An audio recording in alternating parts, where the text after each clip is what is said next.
오늘은 믿음에 대해서 한번 정리해보는 시간을 갖겠습니다. 예, 오늘 본문에는 오직 의인은 믿음으로 말미암아 살리라 함과 같으니라 했는데요. 믿음은 이 사실상 신앙생활에서 가장 중요한 말입니다. 왜냐하면 의인은 오직 믿음으로 말미암아 살기 때문입니다. 의인은 뭐예요? 하나님이 의롭다고 인정하시는 자, 하나님이 택정한 자를 의인이라고 합니다. 마지막 날에 하나님 앞에 섰을 때 하나님 앞에 우리는 무엇을 내어놓을 수가 있겠습니까? 하나밖에 없죠. 믿음밖에 없습니다. 세상에서 무슨 일을 하고 어떤 업적과 공로를 쌓았다고 해도 그건 하나님 앞에 전혀 카운트가 되지 않습니다. 어떻게 하나님을 위해 한 일이 하나도 하나님께 연락되지 않느냐 하실 수도 있습니다. 그렇지만 잘 생각해 보시기 바랍니다. 성도가 한 일의 성격을 잘 살펴보세요. 성도가 하는 일이 하나님의 일이 되려면 하나님의 뜻이 개입되어야 하고요. 하나님의 능력으로 그 일이 이루어져야만 합니다. 하나님의 일, 그 일로 이루어졌을 때 그러면은 그 일은 하나님의 일이 되는 거죠. 만약에 자기의 뜻과 자기 능력으로 했다면 그건 하나님 일을 한 것처럼 보이지만 흔히 교회에서 그렇게 하죠. 그게 하나님 일인 것처럼 보이지만 사실은 하나님의 일이 아닙니다. 자기 일인 거예요. 하나님의 뜻으로 하나님이 그러면 하셨다면 그러면 그건 누구 일입니까? 하나님이 하신 거니까 하나님 일이 하나님이 하신 게 되는 거고 내가 한 건 아닌 거죠. 예, 그런 겁니다. 그래서 모든 종은 무익한 종이라고 하는 거예요. 도구일 뿐입니다. 그래서 요한계시록에서 24장로가 면류관을 하나님께 돌려드리는 거예요. 내가 한 줄 알았는데 천국에 와서 보니까 하나님이 다 하셨군요. 그걸 알게 된 거예요. 그래서 면류관을 하나님께 돌려드린 겁니다. 그리고 성경에서 또 우리가 해야 할 하나님의 일이 있다고 하시죠. 그게 뭡니까? 요한복음 6장 28절 그들이 묻되 우리가 어떻게 해야 하나님의 일을 하오리까? 예수께서 뭐라고 하십니까? 하나님께서 보내신 자를 믿는 것이 하나님의 일이니라 라고 하십니다. 그러니까 성도가 해야 할 일은 하나밖에 없어요. 예수 믿는 겁니다. 하나님이 보내신 자를 믿는 거, 예수 믿는 거. 우리가 인생 동안 해야 할 일은 바로 이겁니다. 뭐 대단한 일을 해야 하는 게 아니라 예수 잘 믿는 거예요. 신앙생활의 근본은 예수 믿는 겁니다.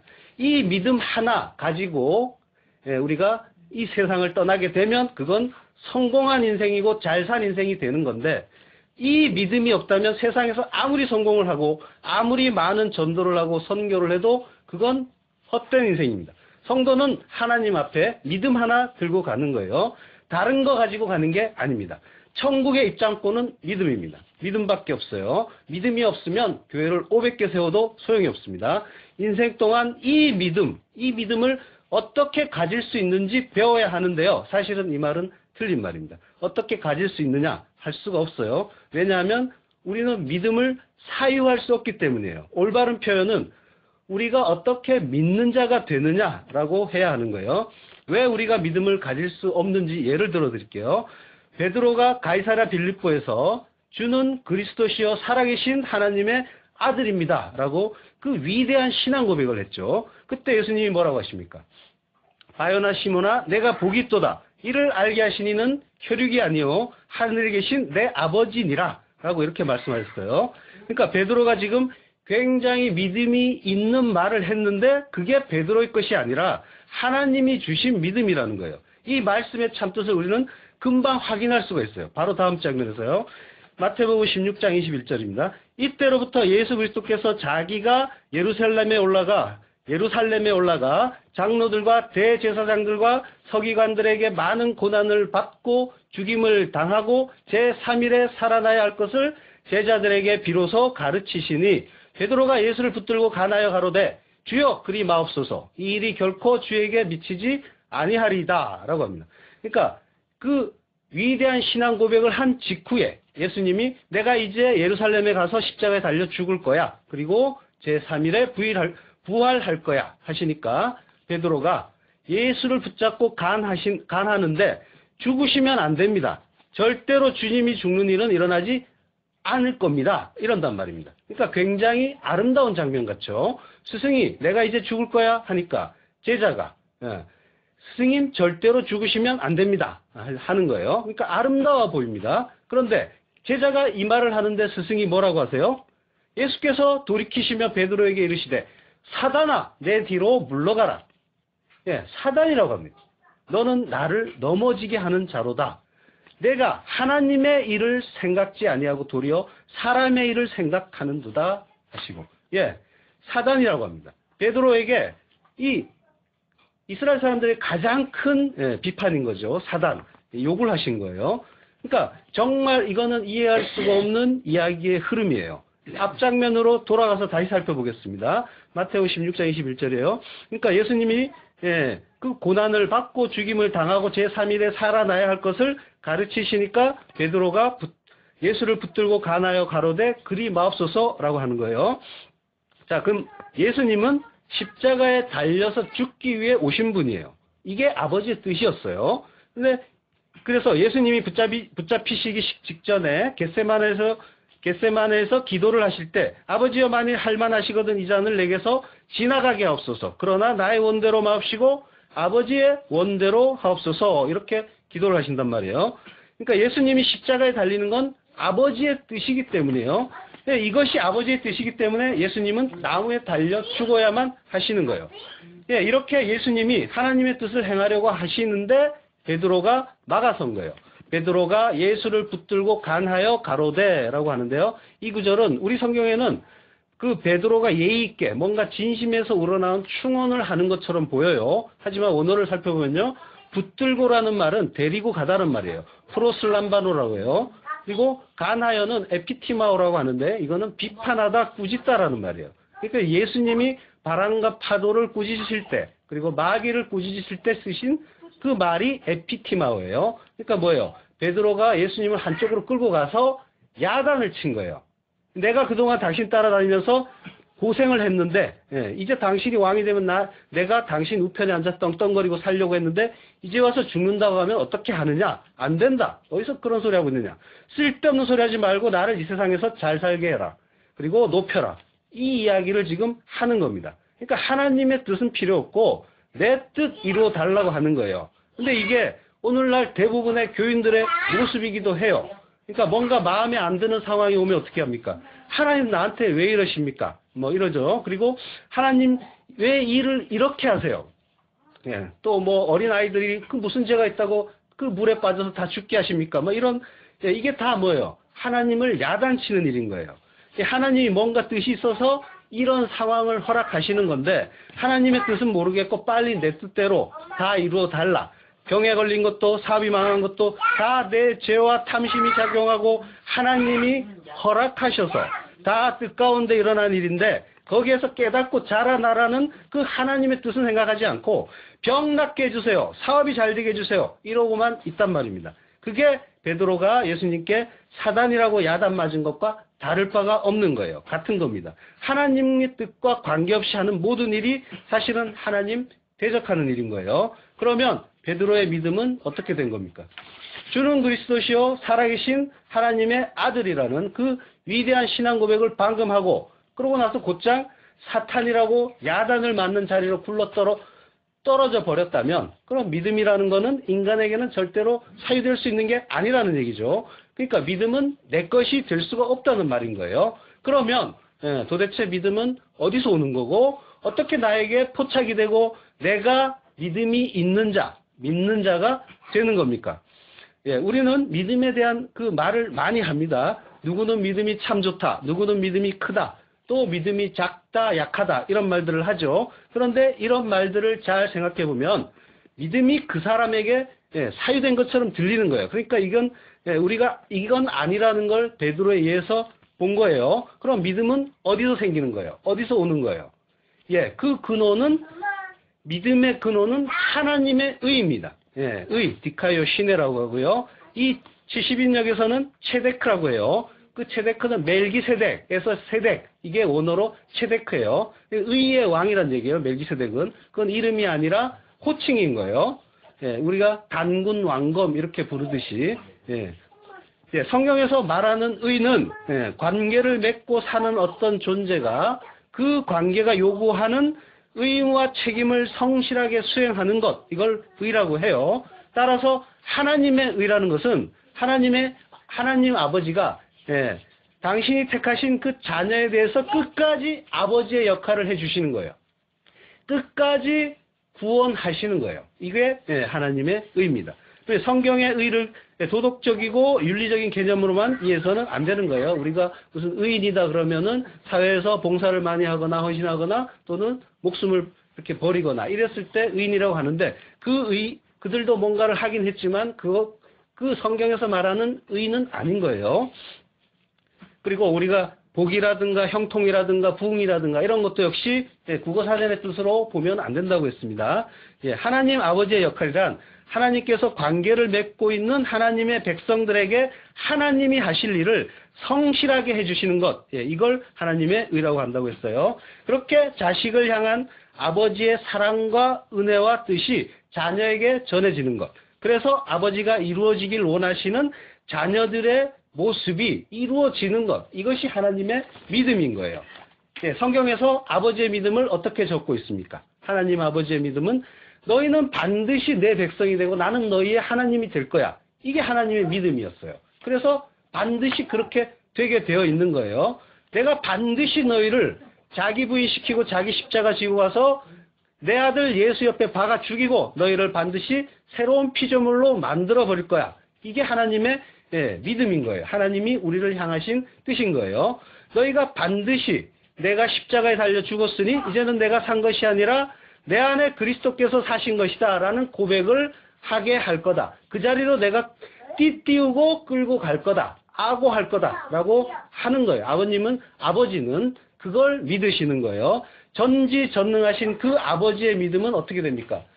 반드시 이루어지게 돼 있는 거죠. 그래서 그 아버지의 믿음이 우리에게 오는 거고 그 아버지의 믿음은 전지전능하신 분의 믿음이기 때문에 결코 실패할 수가 없는 믿음이란 말이에요. 그래서 그 믿음이 우리에게서 성취가 되는 거예요. 그런 식으로 믿음은 오고 이루어지는 겁니다. 이 믿음이 있어야만 반드시 복음이 진짜 복음이 되기 위해서는 이 믿음, 이 하나님의 믿음이 반드시 있어야 되는 거예요. 그래서 보편적이고 일반적으로 던져지는 복음이 정말 나와 관련한 진짜 좋은 소식이 되기 위해서는 우리에게 이 믿음이라는 것이 또 필요하게 되는 거예요. 성경 말씀은 행위로는 아무리 착한 일을 해도 의롭다 함을 얻지 못하며 오직 의인은 믿음으로 말미암아 산다고 해요. 그래서 성경은 믿음에서 믿음으로 오직 믿음이란 방법만으로 우리를 믿음이라는 그 결과로 이끌어 간다고 말씀하고 있는 거예요. 창세기 22장에 보면은 이삭을 드리는 그 믿음의 조상 아브라함의 모습이 나오죠.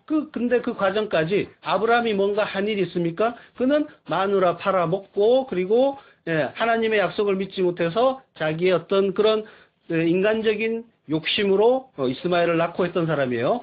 오직 하나님이 처음부터 끝까지 끌고 가시는 겁니다. 믿음의 조상 아브라함, 이 말은 우리의 모습과 똑같은 사람인데 그로부터 이 믿음의 모습이 시작된다, 보여준다. 이래서 믿음의 조상인 거예요.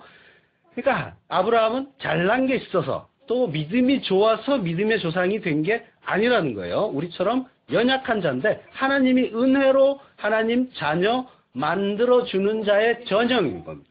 그래서 믿는 자는 다 이렇게 구원된다 하는 그 샘플로서 믿음의 조상이 되는 거예요. 이것이 바로 믿음으로 믿음에 이르게 한다는 말씀의 예인 겁니다. 성경이 말하는 믿음이란 건 하나님께서 죄와 허물로 죽어있던 자들을 하나님의 자녀로 완성시켜내시는 출발점에서부터 마지막 도착점까지 그 전부 그걸 믿는 것을 믿음이라고 하는 거예요. 출발점부터 도착점까지 홀로 다 하나님이 그걸 이루어 가세요. 근데 그걸 우리가 믿을 때, 그걸 온전하게 믿을 때 그것이 믿음이 되는 거예요. 그리고 그 결과는 반드시 좋은 거라는 것까지 믿는 거예요. 그게 믿음인 거예요.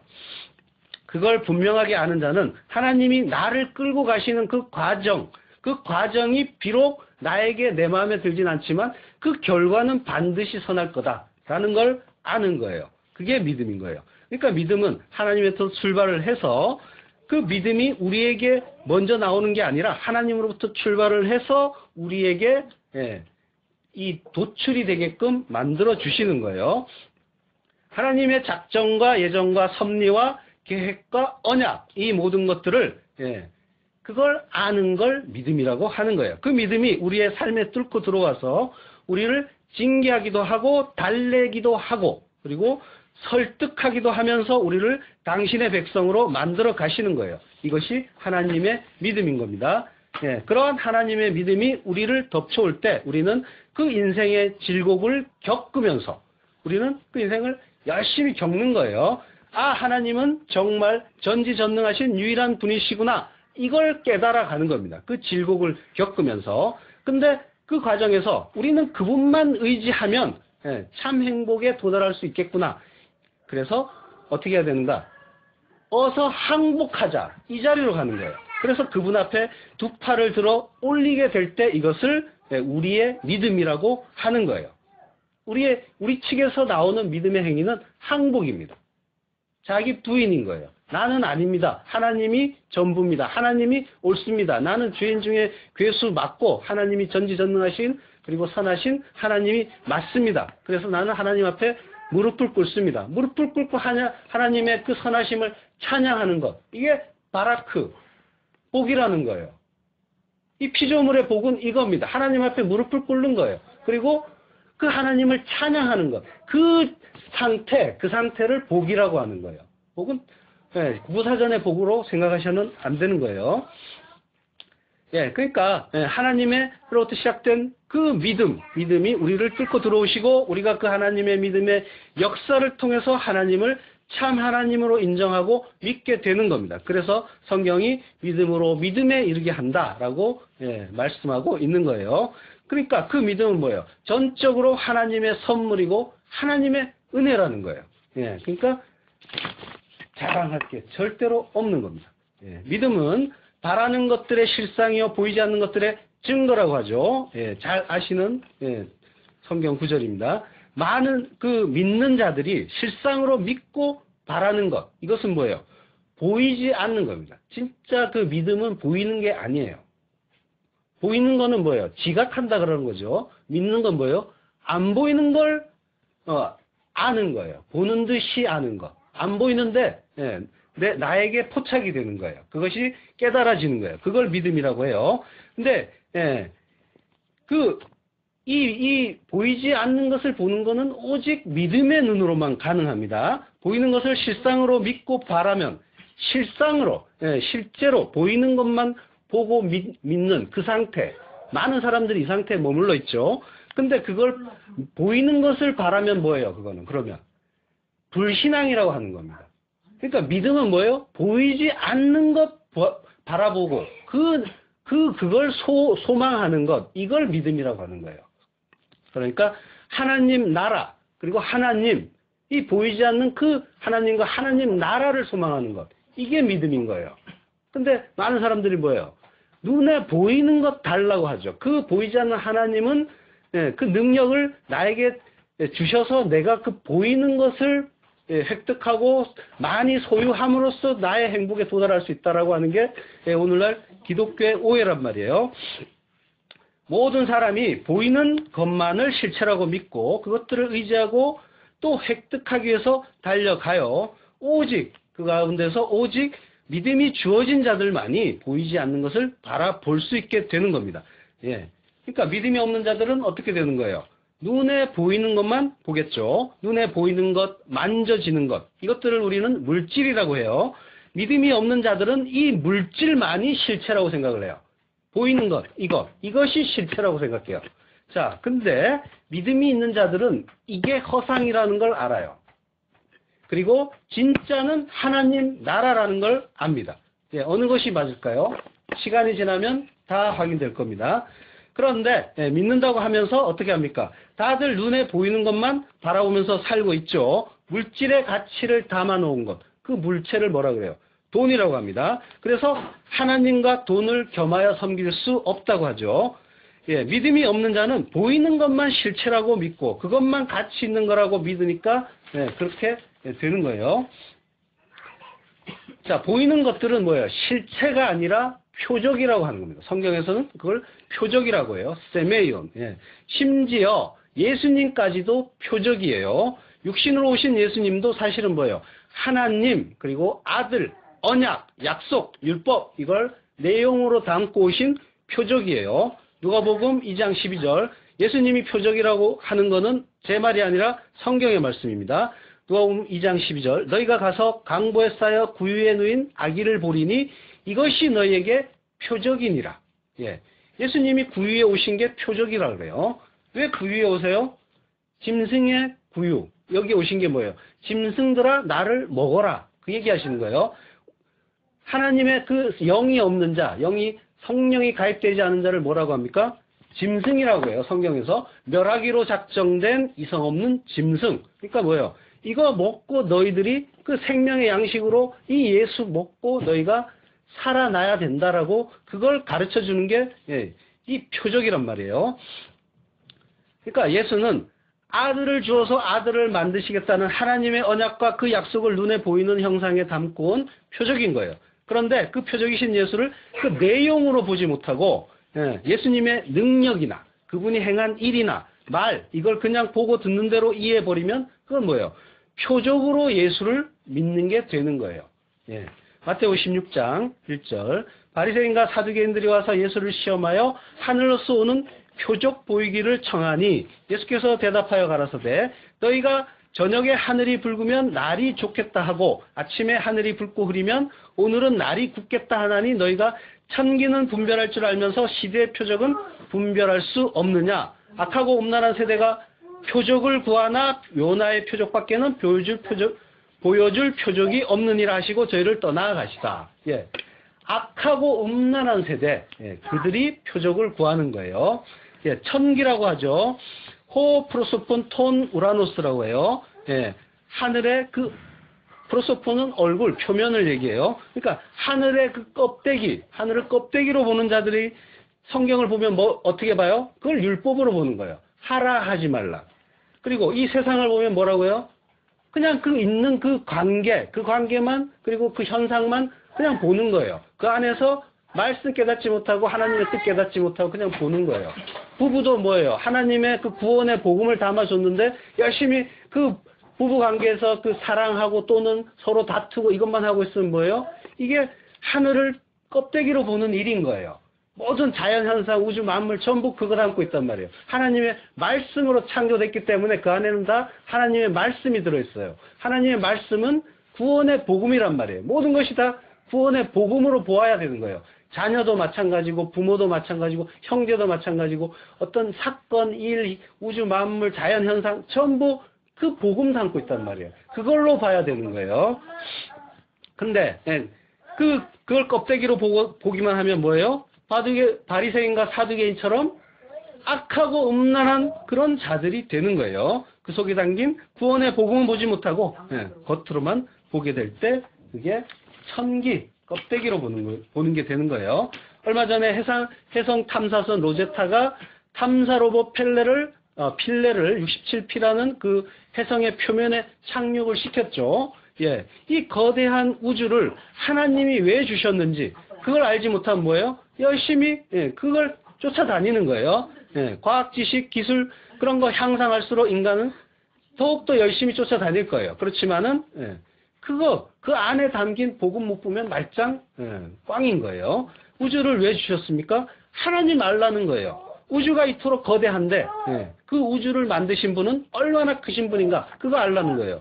그리고 끝을 모르는 이 우주를 보면서 영혼에 대해서 생각해 보라는 거예요. 그걸 모르는 인간은 뭐예요? 열심히 탐사만 하다가 끝나는 겁니다. 물질의 이치를 물리라고 하고요. 물리에는 물리 법칙이 작용을 하죠. 물질의 가장 작은 단위가 원자예요. 원자는 핵과 전자로 만들어져 있어요. 근데 이걸 비유하면은 그 큰 운동장의 가운데 핵이 있고 저 끝에 전자가 있는 거예요. 작은 전자가 도는데 그 하나가 원자예요. 그러니까 99.99%가 빈 공간인 거예요. 이 모든 우주는 그런 식으로 만들어졌어요. 그걸 유지하고 운동하게 하는 게 뭐겠어요? 말씀입니다. 말씀. 말씀이 이 온 세상을, 온 우주, 만물을 전부 유지하고 있는 거예요. 거기에서 말씀 꺼내면, 이제 그만 걷어라 하고 말씀 걷어버리면 이 세상은 아무것도 안 남는 거예요. 껍데기만 남는 거예요. 그냥 없음이 되는 겁니다. 지금 오병이어의 그 기적 이후에 바리새인과 사두개인들이 그걸 표적으로만 보고 주님께 와가지고 당신 참 능력이 있군요. 우리에게 왕이 되어 주세요. 그 힘으로 로마도 물리치고 그리고 양식도 떡도 계속 주세요. 라고 하는 거예요. 시대의 표적이라는 말이 나오죠. 시대의 표적을 왜 분별하지 못하느냐? 예수님이 말씀하세요. 여기에서 시대는 카이로스라고 해요. 카이로스는 그 시간을 나타내는데 그 헬라에서 시간을 나타내는 말이 두 가지가 있어요. 크로노스와 카이로스. 크로노스는 그냥 흘러가는 일반적인 물리적인 시간이에요. 그리고 카이로스는 하나님이 역사하시는 특별한 시간을 말해요. 그러니까 뭐예요? 하나님의 그 뜻, 그거를 알지 못하고 그 천기만 찾고 있으면 어떻게 하느냐? 지금 그 말씀하는 거예요. 그러면은 그게 악하고 음란한 세대다라고 말씀하시는 거예요. 그리고 뭐라고 하세요? 요나의 표적밖에는 보여줄 표적이 없다 하시죠. 요나는 뭐예요? 물고기 뱃속에 들어가서 죽었다가 사흘 동안 죽었다가 되살아나는 그 표적인 겁니다.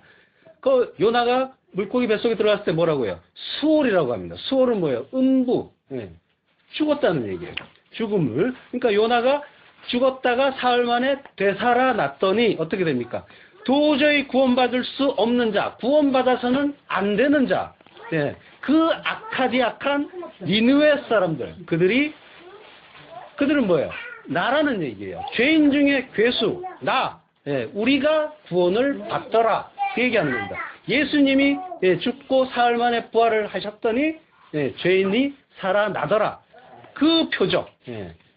그런데 그걸 보지 못하고 그 뜻 알지 못하고 예수님이 병자를 고쳤잖아 하면서 그걸 표적으로 받고 치유 집회니 신유 집회니 이런 거 열심히 하고 있고 그거 쫓아다니고 그러고 있단 말입니다. 하나님의 뜻, 복음 이걸 제대로 이해하지 못하는 거예요. 그래서 예수님이 베드로를 사단이라고 야단치신 다음에 이런 말씀을 하시는 거예요. 마태복음 16장 24절. 이에 예수께서 제자들에게 이르시되 아무든지 나를 따라오려거든 자기를 부인하고 자기 십자가를 지고 나를 쫓을 것이니라. 누구든지 제 목숨을 구원코자 하면 잃을 것이요 누구든지 나를 위하여 제 목숨을 잃으면 찾으리라. 모든 인간이 자기 뜻으로 살잖아요. 그게 자기가 자기를 구원할 수 있다고 생각하는 거예요. 그런데 하나님의 뜻을 모르고 하는 그 일이 뭐예요? 열심히 자기 뜻에 따라서 열심히 살고 있는데 그게 뭐예요? 사탄의 일인 겁니다. 하나님의 뜻 모르고 인간의 뜻 찾으면 그게 사탄이라고 예수님이 말씀하셨잖아요. 그러니까 어떻게 해야 돼요? 먼저 그의 나라와 의를 구해야 하는 거예요. 그러니까 우리가 사탄이 되지 않으려면 어떻게 해야 되는 겁니까? 내 뜻 버리라는 겁니다. 내 뜻 죽여라. 그리고 이게 자기 부인하는 거다. 그래서 자기를 부인하고 쫓아오라고 하는 거예요. 그 자기 십자가 지고 나를 쫓으라는데 자기 십자가 지고 와서 뭐 할 거예요? 따라 올라가서 예수님 옆에 달려 죽는 거예요. 두 강도처럼. 우리가 강도예요.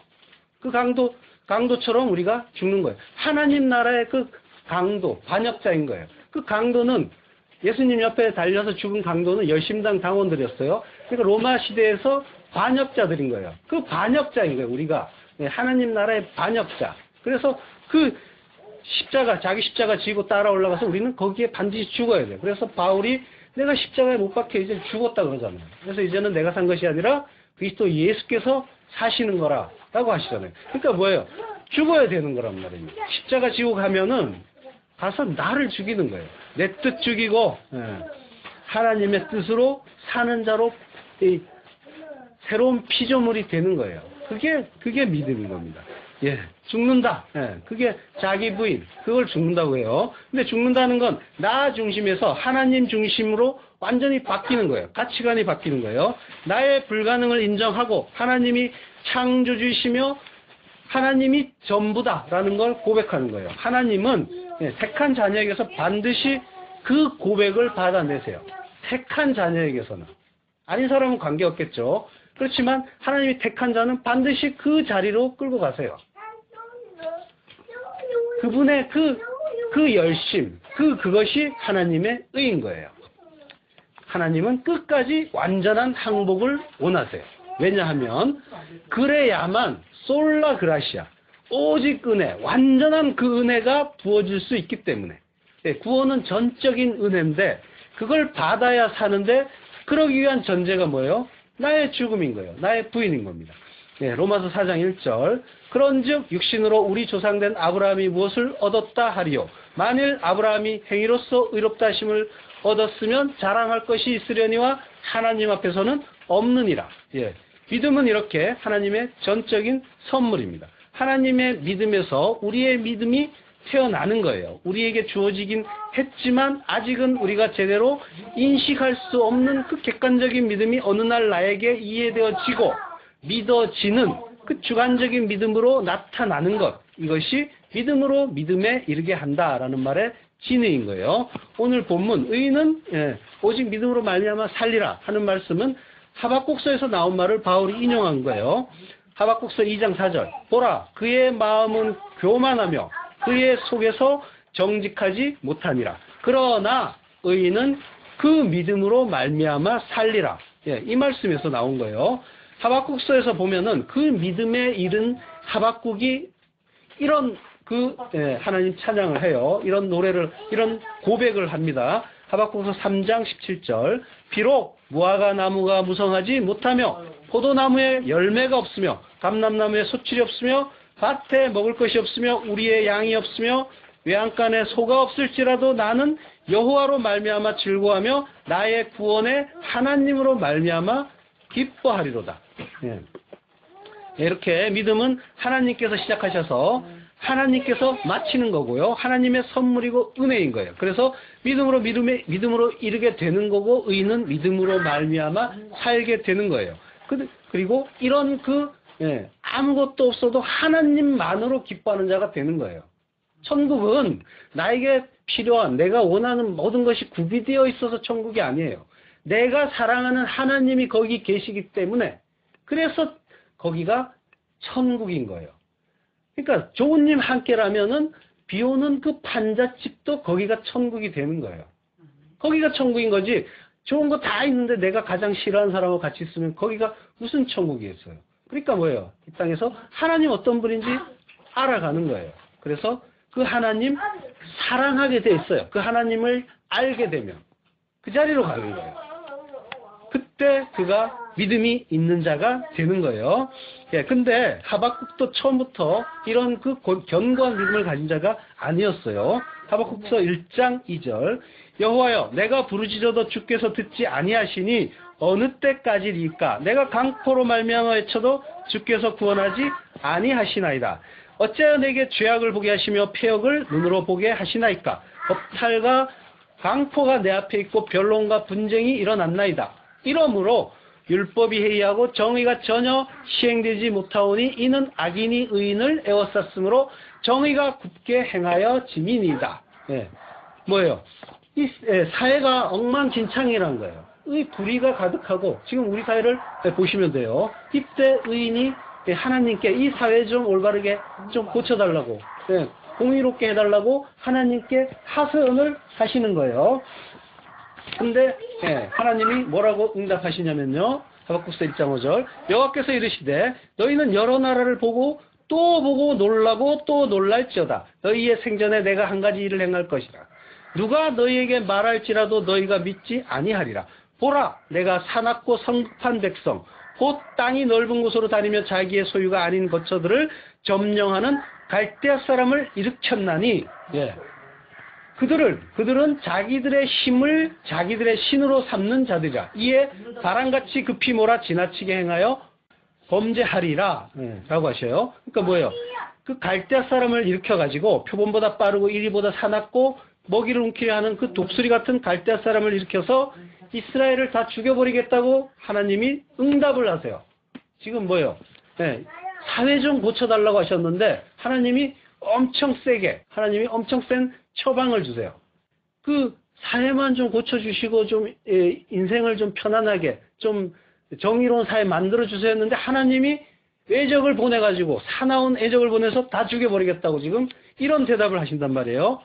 자, 하박국이 다시 호소를 해요. 하박국서 1장 13절. 주께서는 눈이 정결하심으로 악을 참아보지 못하시며 폐역을 참아보지 못하시거늘 어찌하여 거짓된 자들을 방관하시며 악인이 자기보다 의로운 사람을 삼키는데도 잠잠하시나이까? 라고 해요. 그러니까 뭐예요? 악인이 자기보다 의로운 사람을 삼킨다고 해요. 뭐예요? 자기는 의롭다는 거죠. 그러니까 이스라엘은 선민이라는 그 전자에서 하나님께 지금 따지고 드는 거예요.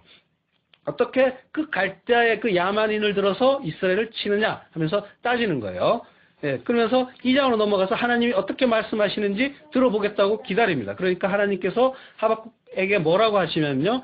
하박국아, 너는 이스라엘이 선민이고 율법을 가지고 있는 자들이라고 스스로 의인인 줄 알고 있나 본데 의인은 믿음으로 사는 거야 라고 이제 말씀하시는 거예요. 예, 그러니까 뭐예요? 이스라엘이나 바벨론이나 다 똑같아. 그러나 하나님께서 믿음을 선물로 주신 자들 많이 의인이고 그들만이 살 거다라고 하시는 거예요. 그러니까 그리고 믿음으로 말미암아 의롭게 된 자들을 교훈하고 가르치기 위해서 악인들을 들어서 쓰는 거다라고 말씀하시는 거예요. 그리고 그 갈대아 사람들이 나중에 어떻게 멸망할지 저주를 받을지 이것까지 다 설명을 해주세요. 그러니까 하박국이 뭐라고요? 아, 그런 거군요. 하나님 구원을 해주시는데 우리가 잘난 게 아니군요. 오직 하나님의 긍휼이군요. 이걸 깨달은 거예요. 그때 하박국서 3장 2절 하박국이 뭐라고 하냐면요. 여호와여, 내가 주께 대한 소문을 듣고 놀랐나이다. 여호와여, 주는 주의 일을 이 수년 내에 부응케 하옵소서. 이 수년 내에 나타내시옵소서. 진노 중에라도 긍휼을 잊지 마옵소서라고 해요. 여기서 그러니까 이 하나님이 그 어떻게 하시는지를 듣고 놀랐는데 여호와여, 주는 주의 일을 이 수년 내에 부응케 하옵소서라고 한단 말이에요. 이 부응이란 말이 또 오해가 된 거예요. 부응이란 말은 하이예후라고 해요. 하이예후는 하야 동사의 PL 명령형이에요. 하야는 비동사와 비슷해요. 그러니까 뭐예요?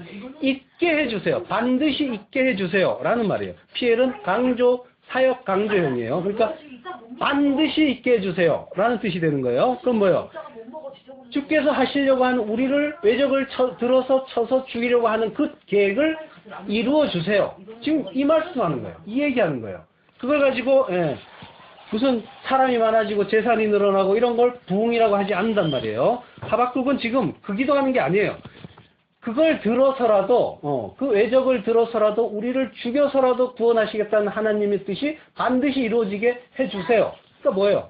우리를 죽여주세요. 어서 죽여주세요. 그 얘기하는 거예요. 부흥이란 말은 그 이야기입니다. 자, 내가 들었으므로 하박국서 3장 3절요. 내가 들었으므로 내 창자가 흔들렸고 그 목소리로 말미암아 내 입술이 떨렸도다. 무리가 우리를 치러 올라오는 환난 날을 내가 기다림으로 썩이는 것이 내 뼈에 들어왔으며 내 몸은 내 처소에서 흔들리는도다. 예, 환난 날을 내가 기다린다고요. 기다리는 거예요. 예, 환난 날을 없애주는 게 기독교라고 알고 있는 사람들이 많이 있죠. 그렇지만 아닙니다. 환난 날을 기다리는 거예요. 하나님이 나를 죽여주시는 거를 기쁘게 감사하게 기다리는 거예요. 그 날은 반드시 오는 거예요.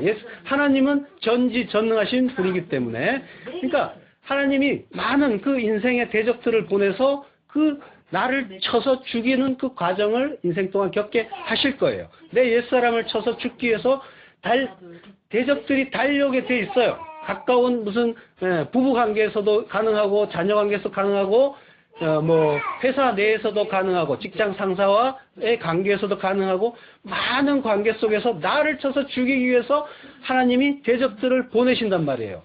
그게 하나님의 뜻이란 말이에요. 그 고난을 겪어야만 너희가 죽고 새로운 피조물이 되기 때문에 하나님은 그 공의로서 하나님은 그 의로서 신실하신 그 의로서 그 믿음을 행하셔야 된단 말이에요. 그 믿음이 하나님의 믿음이 이루어지게끔 그 하나님의 의를 가동을 하신단 말이에요. 그러니까 뭐예요? 내가 죽어야 믿음이 생기니까. 그 믿음이 생겨야 복음이 참으로 복된 소식이 되니까. 그래서 하나님은 나를 반드시 죽여 가시는 거예요. 믿음과 나의 죽음의 상관관계를 반드시 아셔야 해요. 내가 살아있으면 믿음은 없는 거예요. 믿음은 누군가에게 기대고 의지하는 겁니다. 그러니까 뭐예요? 나는 없어져야 되는 거예요. 그러니까 나는 망하고 나는 쇠하고 하는 예수가 흥하는 게 맞는 거고 내가 죽고 예수 그리스도로 사는 게 맞는 거예요. 자, 하박국 3장 17절에 그 고백. 비록 무화과 나무가 무성하지 못하고 열매가 없어도 나는 뭐예요? 구원의 하나님으로 말미암아 기뻐하는 거예요. 다른 나에게 주어진 어떤 것으로 기뻐하는 것이 아니라 하나님만으로 기뻐하는 자, 그를 만들어 가신단 말이에요. 믿음은 그 자리로 성도를 끌고 가는 거예요. 그래야 영원한 그 천국에서 영원히 함께 이 천국 백성으로 만들어서 영원히 함께 살게 될 테니까 그 자리로 끌고 가시지 이 세상에서 뭐 필요한 것 달라는 대로 주고 그 관계가 아니란 말입니다. 그거는 인간들이 만든 우상이라는 그 신이 주는 거예요. 그 신의 산 밑에 금송아지라고 하는데 그게 이름이 하나님이잖아요. 그 하나님이라고 부르는 다 하나님이 아니란 말이에요. 하나님은 반드시 우리를 죽여가시는 거예요. 죽여서 믿는 자 만들어주시는 거예요. 그 믿기 위해서는 반드시 죽어야 된단 말입니다. 나의 자존심, 나의 가치 판단, 나의 어떤 선악의 판단, 체계 모든 것이 다 걷어져 가야 돼요. 그리고 하나님이 나를 통치하시는 그 자리로 가야 되는 겁니다. 그게 하나님 나라인 거예요. 내가 내 판단으로 살면 그건 나의 나라예요. 나의 나라는 뭐예요? 사단의 나라인 거예요. 하나님 나라 아닌 건 다 사단의 나라입니다. 마귀 나라예요.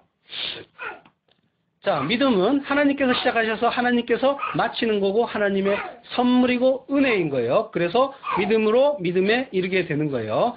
자, 믿음은 개인에게 사유되지 않는 게 분명하죠. 그러면 나는 믿음이 있어서 이렇게 하는데 너는 왜 아직 그 모양이냐 똑바로 해라 이런 말을 할 수가 없는 거예요. 아무 말도 할 말이 없는 거예요. 진짜 믿음이 있는 자는 다른 사람을 향해서 뭐라고 할 말이 없어요. 내가 가장 죄인 중에 괴수인 걸 알기 때문에.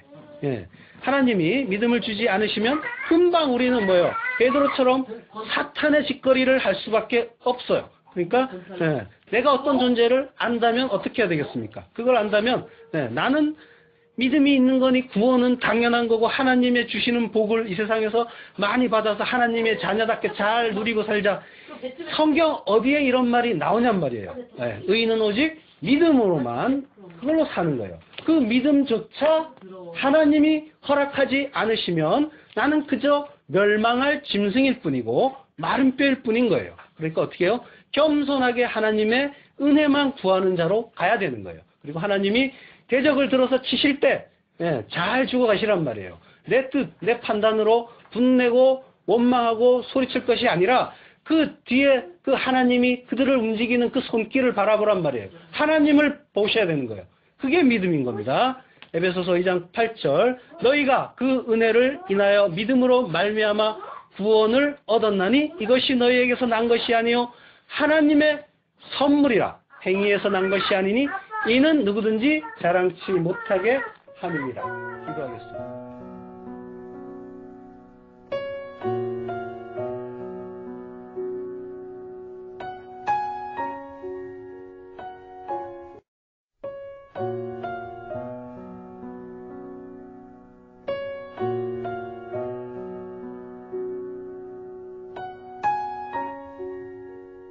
사랑이 그 율법의 완성이라고 하잖아요. 그러니까 성경, 율법은 성경을 말하는 거예요. 하나님 말씀 전체. 구약에 물론 구약의 말씀이었지만 신약의 시대에 그 성경 기자들이 성경이라고 하면은 구약밖에 없었어요. 이 사람들이 기록을 뭔가 했지만은 이게 성경이 되리라고 생각도 안 하고 쓴 거예요. 그러니까 이 사람들이 썼을 때 참고한 건 전부 구약이에요. 그걸 이제 오해했기 때문에 율법이라고 이제 하는 것뿐이고 하나님 말씀이란 말이에요. 근데 그러니까 결국 그 생각을 좀 해보자는 말이에요. 구약과 신약은 그러면 어떻게 되겠어요? 완전히 연결돼 있겠죠. 구약을 가지고 신약 기자들이 쓴 거예요.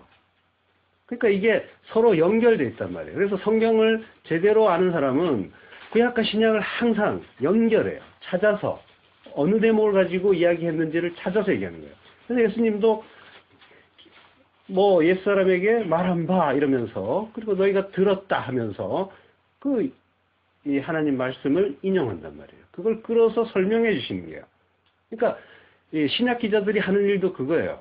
이해를 못하니까 예수님이 말하는 성전이 오셔가지고 설명을 해준 거고, 그걸 또 이해 못하니까 그 사도들이 또 그걸 또 설명해 준 거예요. 서로 다른 뚝뚝 띄어서의 이야기가 아니라 다 그 이야기하고 있단 말이에요. 하나로 연결해 주는 거예요. 자, 하나님이 시내산에서 주신 그 10계명 중에서 이웃사랑에 대한 그 해당되는 뒷부분 5계명을 예수님이 넷으로 새롭게 설명을 해주셨죠. 그 마지막 네 번째, 이게 마지막이지만은 이걸로 완성이 되는 거죠. 사랑으로. 하나님이 천지를 창조하실 때 7날에 걸쳐서 이 세상을 창조하셨잖아요. 그래서 첫째 날과 넷째 날이 짝이고, 그러니까 첫째 날, 둘째 날, 셋째 날은 틀을 세우고, 넷째 날, 다섯째 날, 여섯째 날은 거기에 내용을 채운단 말이에요. 그리고 마지막 7번째에 안식하시고, 그러니까 여기에 예수님이 살인하지 말라 한 말은 첫 번째, 셋째 말과 연결되어 있고, 첫 번째, 넷째 날, 그리고 두 번째, 다섯 번째 날은 간음하지 말라. 그리고 세 번째, 여섯 번째 날은 뭐예요? 도적질하지 말라. 거짓 증거하지 말라. 이 두 개가 같이 뭉쳐있죠. 그 거짓말하지 말라. 거짓 증거하지 말라. 이 말씀과 연결되어 있고, 마지막 사랑이 이 안식과 연결이 되는 말이에요. 요 넷으로 그래서 설명을 해주신 거예요. 예수님이 넷으로 설명하는 이유는 이렇게 창세기의 그 일과 연결을 시켜주시는 거란 말이에요. 자, 마지막 네 번째 계명이 사랑인데, 그러니까 하나님의 모든 말씀은 사랑으로 귀결되는 거예요. 그러니까 성경을 압축시키면은 한마디로 줄여버리면 사랑이에요. 하나님의 사랑, 그 하나로 축약이 된단 말이에요. 아까 사랑의 예수님, 사랑의 하나님이라고 했는데, 물론 그 찬양 그 가사처럼 우리가 마음의 문을 열고 예수님이 우리를 찾아주세요 하면은 찾아주시고 그런 관계는 아니에요. 하나님이 불가항력적인 은혜로 우리가 아직 죄인 되었을 때 우리를 뚫고 들어와 주신단 말이에요. 그게 천국이에요. 그게 하나님의 은혜고, 하나님 나라는 그렇게 이루어진단 말이에요. 우리가 뭘 잘해서, 그리고 우리가 마음의 문을 열어서 믿겠습니다, 이제부터 이제 저를 찾아주세요, 이렇게 우리가 결단한다고 되는 일이 아니에요. 그러니까 우리에게 달린 게 아니란 말이에요. 구원이 우리에게 주도권이 절대로 없어요. 우리가 원한다고 찾아오시고 원하지 않는다고 가시고 그런 게 아니란 말이에요. 그걸 제대로 알아야 되는 거예요. 인간의 능력은, 인간의 그 부분은 전혀 없단 말이에요. 하나님이 전적으로 다 하시고, 그리고 성도는 뭐 하는 거예요, 그러면? 감사하는 거예요. 그 은혜 찬양하는 거예요. 찬양하는 자들의 나라란 말이에요. 거기에는 감사하고 찬양하고 감격하고. 근데 뭐 잘한 줄 알았는데, 그래서 면류관 주시길래 감사했는데 가보니까 하나님이 다 주셨네? 그러니까 24 장로들이 면류관을 던져드리는 거예요. 돌려드리는 거예요. 내 거 아니었네요. 하나님이 다 하셨군요. 그거 아는 거예요. 성도는 그거 알고 가는 거예요. 세상에서 뭐 대단한 거 하는 게 아니고 그 은혜 알고 가는 거란 말이에요. 자, 성경을 압축해서 한마디로 줄이면 사랑이에요. 그래서 사랑이 율법의 완성이에요. 모든 말씀의 완성, 말씀이 하나로 완전히 해결이 되면, 그러면 사랑으로 귀결이 된단 말이에요. 그러니까 모든 말씀은 사랑을 내용으로 담고 있다는 거예요. 그 사랑을 위해서. 우리가 인간적으로 생각하는 그 사랑은 아니에요. 이따 얘기하겠지만 하나님의 사랑. 자, 흔히 구약은 율법의 책이고 신약은 은혜의 책이라고 해요. 그래서 율법은 사람들이 나쁜 거 아니냐 뭐 이렇게 얘기하기도 해요. 그래서 율법은 폐하고 하나님의 은혜와 사랑만 남아야 하는 것 아니냐 뭐 이런 말들도 하는데, 근데 예수님이 내가 율법을 폐하러 온 게 아니라 완전케 하려고 왔다라고 그 말씀을 하시는 거예요. 근데 그 말씀이 이제 율법이 나쁜 거 아니냐라고 하는 사람들은 의아해하는 거란 말이에요. 자, 사랑이 율법의 완성이다 하는 말이 무슨 뜻이냐면, 하나님이 우리에게 말씀을 주시죠. 하나님은 우리에게 말씀으로 당신을 계시하신단 말이에요. 말씀으로 창조하시고 말씀으로 계시하셔요. 그리고 모든 게 다 말씀이고, 창조한 모든 게 거기에 말씀으로 창조했기 때문에 모든 것 안에는 말씀이 들어있단 말이에요. 말씀이 담겨 있어요. 그래서 그 말씀이 근데 뭘 담고 있냐면 복음을 담고 있단 말이에요. 그 복음은 뭘 위한 복음이에요? 구원의 복음이에요. 구원을 위한 복음. 하나님 자녀의 구원을 위한 복음이 모든 것 안에 들어있단 말이에요. 구원의 복음인 하나님의 모든 말씀을 근데 사람이 받았을 때는 어떻게 해요? 그걸 보면 인간들은 그 말씀을 곧장 그 자기의 그 생내적인 두 마음, 선악의 두 마음으로 구별을 해본단 말이에요. 구분을 해버려요. 갈라버린단 말이에요. 그걸 탐심이라고 해요. 에피티미아. 탐심으로 바라보고 오해하게 되는 거예요. 그래서 구원의 복음인 그 은혜의 말씀, 이 은혜의 말씀이 율법이 되어버리는 거예요. 지키면 복받고 못 지키면은 저주받는다. 벌받는다. 이렇게 돼버린 거예요. 선악과를 먹은 인간은 그래서 이렇게 볼 수밖에 없어요. 사실은. 이게 인간의 한계예요. 하나님이 원래는 딱 말씀을 주시면 바로 이해하게 만든 게 사실은 아니에요. 우리의 한계를 다 선용하셔가지고 그 말씀을 주신 거예요. 너희는 못 알아먹을 수밖에 없어라고 전제를 하신 거예요. 그러니까 그 이스라엘이 못 알아먹고 끝까지 마귀짓 하는데 그 율법적인 그 행위를 하는데 그걸 이스라엘 나쁜 놈 하고 이렇게 볼 게 아니라는 거예요. 지금 우리를 돌아보면 알죠. 달라요? 똑같잖아요. 열심히 판단하고 있잖아요. 뭔가 어떤 일이 있으면은 일단 내 기준으로, 내 선악의 판단 기준으로 먼저 그걸 판단하고 마음에 안 들면은 화살이 날아가잖아요. 그죠? 그게 그 인간들의 원래의 모습이란 말이에요. 원래는 아니지만 하나님의 그 뜻 안에서 이 세상에서는 그렇게 지어졌다는 말이에요. 온 교회들이 아직도 그렇게 말씀을 봐요. 대부분. 구약의 인간들이 하나님의 말씀을 오해한 것이 우연이 아니란 말이에요. 그들이 나쁜 놈이라서 또 그런 것도 아니에요. 그러니까 구약과 신약은 뭐가 달라요? 구약 때는 전부 그렇게 봤단 말이에요. 제대로 알아먹지 못하고. 근데 신약 때는 다른 뭔가 그 하나님의 뜻을 깨닫는 자들이 나타나죠. 뭐가 달라요? 구약과 신약에는 어떤 차이가 있어요? 십자가가 서죠. 구약에도 십자가는 섰어요. 근데 십자가를 통과하면서 그리스도 예수의 그 영, 성령이 오시죠. 그게 다른 거예요. 구약에도 십자가는 섰단 말이에요. 우리가 그리스도를 아는 지식 시리즈를 통해서 확인했잖아요. 마라의 쓴물에 던져진 그 나무, 그게 십자가였고, 광야에 높이 들린 노뱀, 그게 십자가였고, 그러니까 십자가는 인류 역사 내내 서 있었는데 그 십자가를 바라봄으로써 사는 게 아니라 그러니까 십자가의 능력이 있는 게 아니란 말이에요. 십자가는 어떤 표식으로 우리에게 주어진 거예요. 근데 우리가 구원을 받는 건 그 십자가의 의미를 깨달아야 되는 거예요. 의미를 깨달아서 알고 내 안에 간직할 때 그게 구원이고 생명인 거예요. 십자가 그래서 무슨 기도원에 가면은 십자가 붙잡으면 어떻게 병이 좀 나을까 하고 거기 가까이 가고 막 손대고 이러는데 십자가 자체에 능력이 있는 게 아니에요. 그리고 십자가는 원래 없었어요. 성경에는 기둥이라고 한단 말이에요. 스타우로스.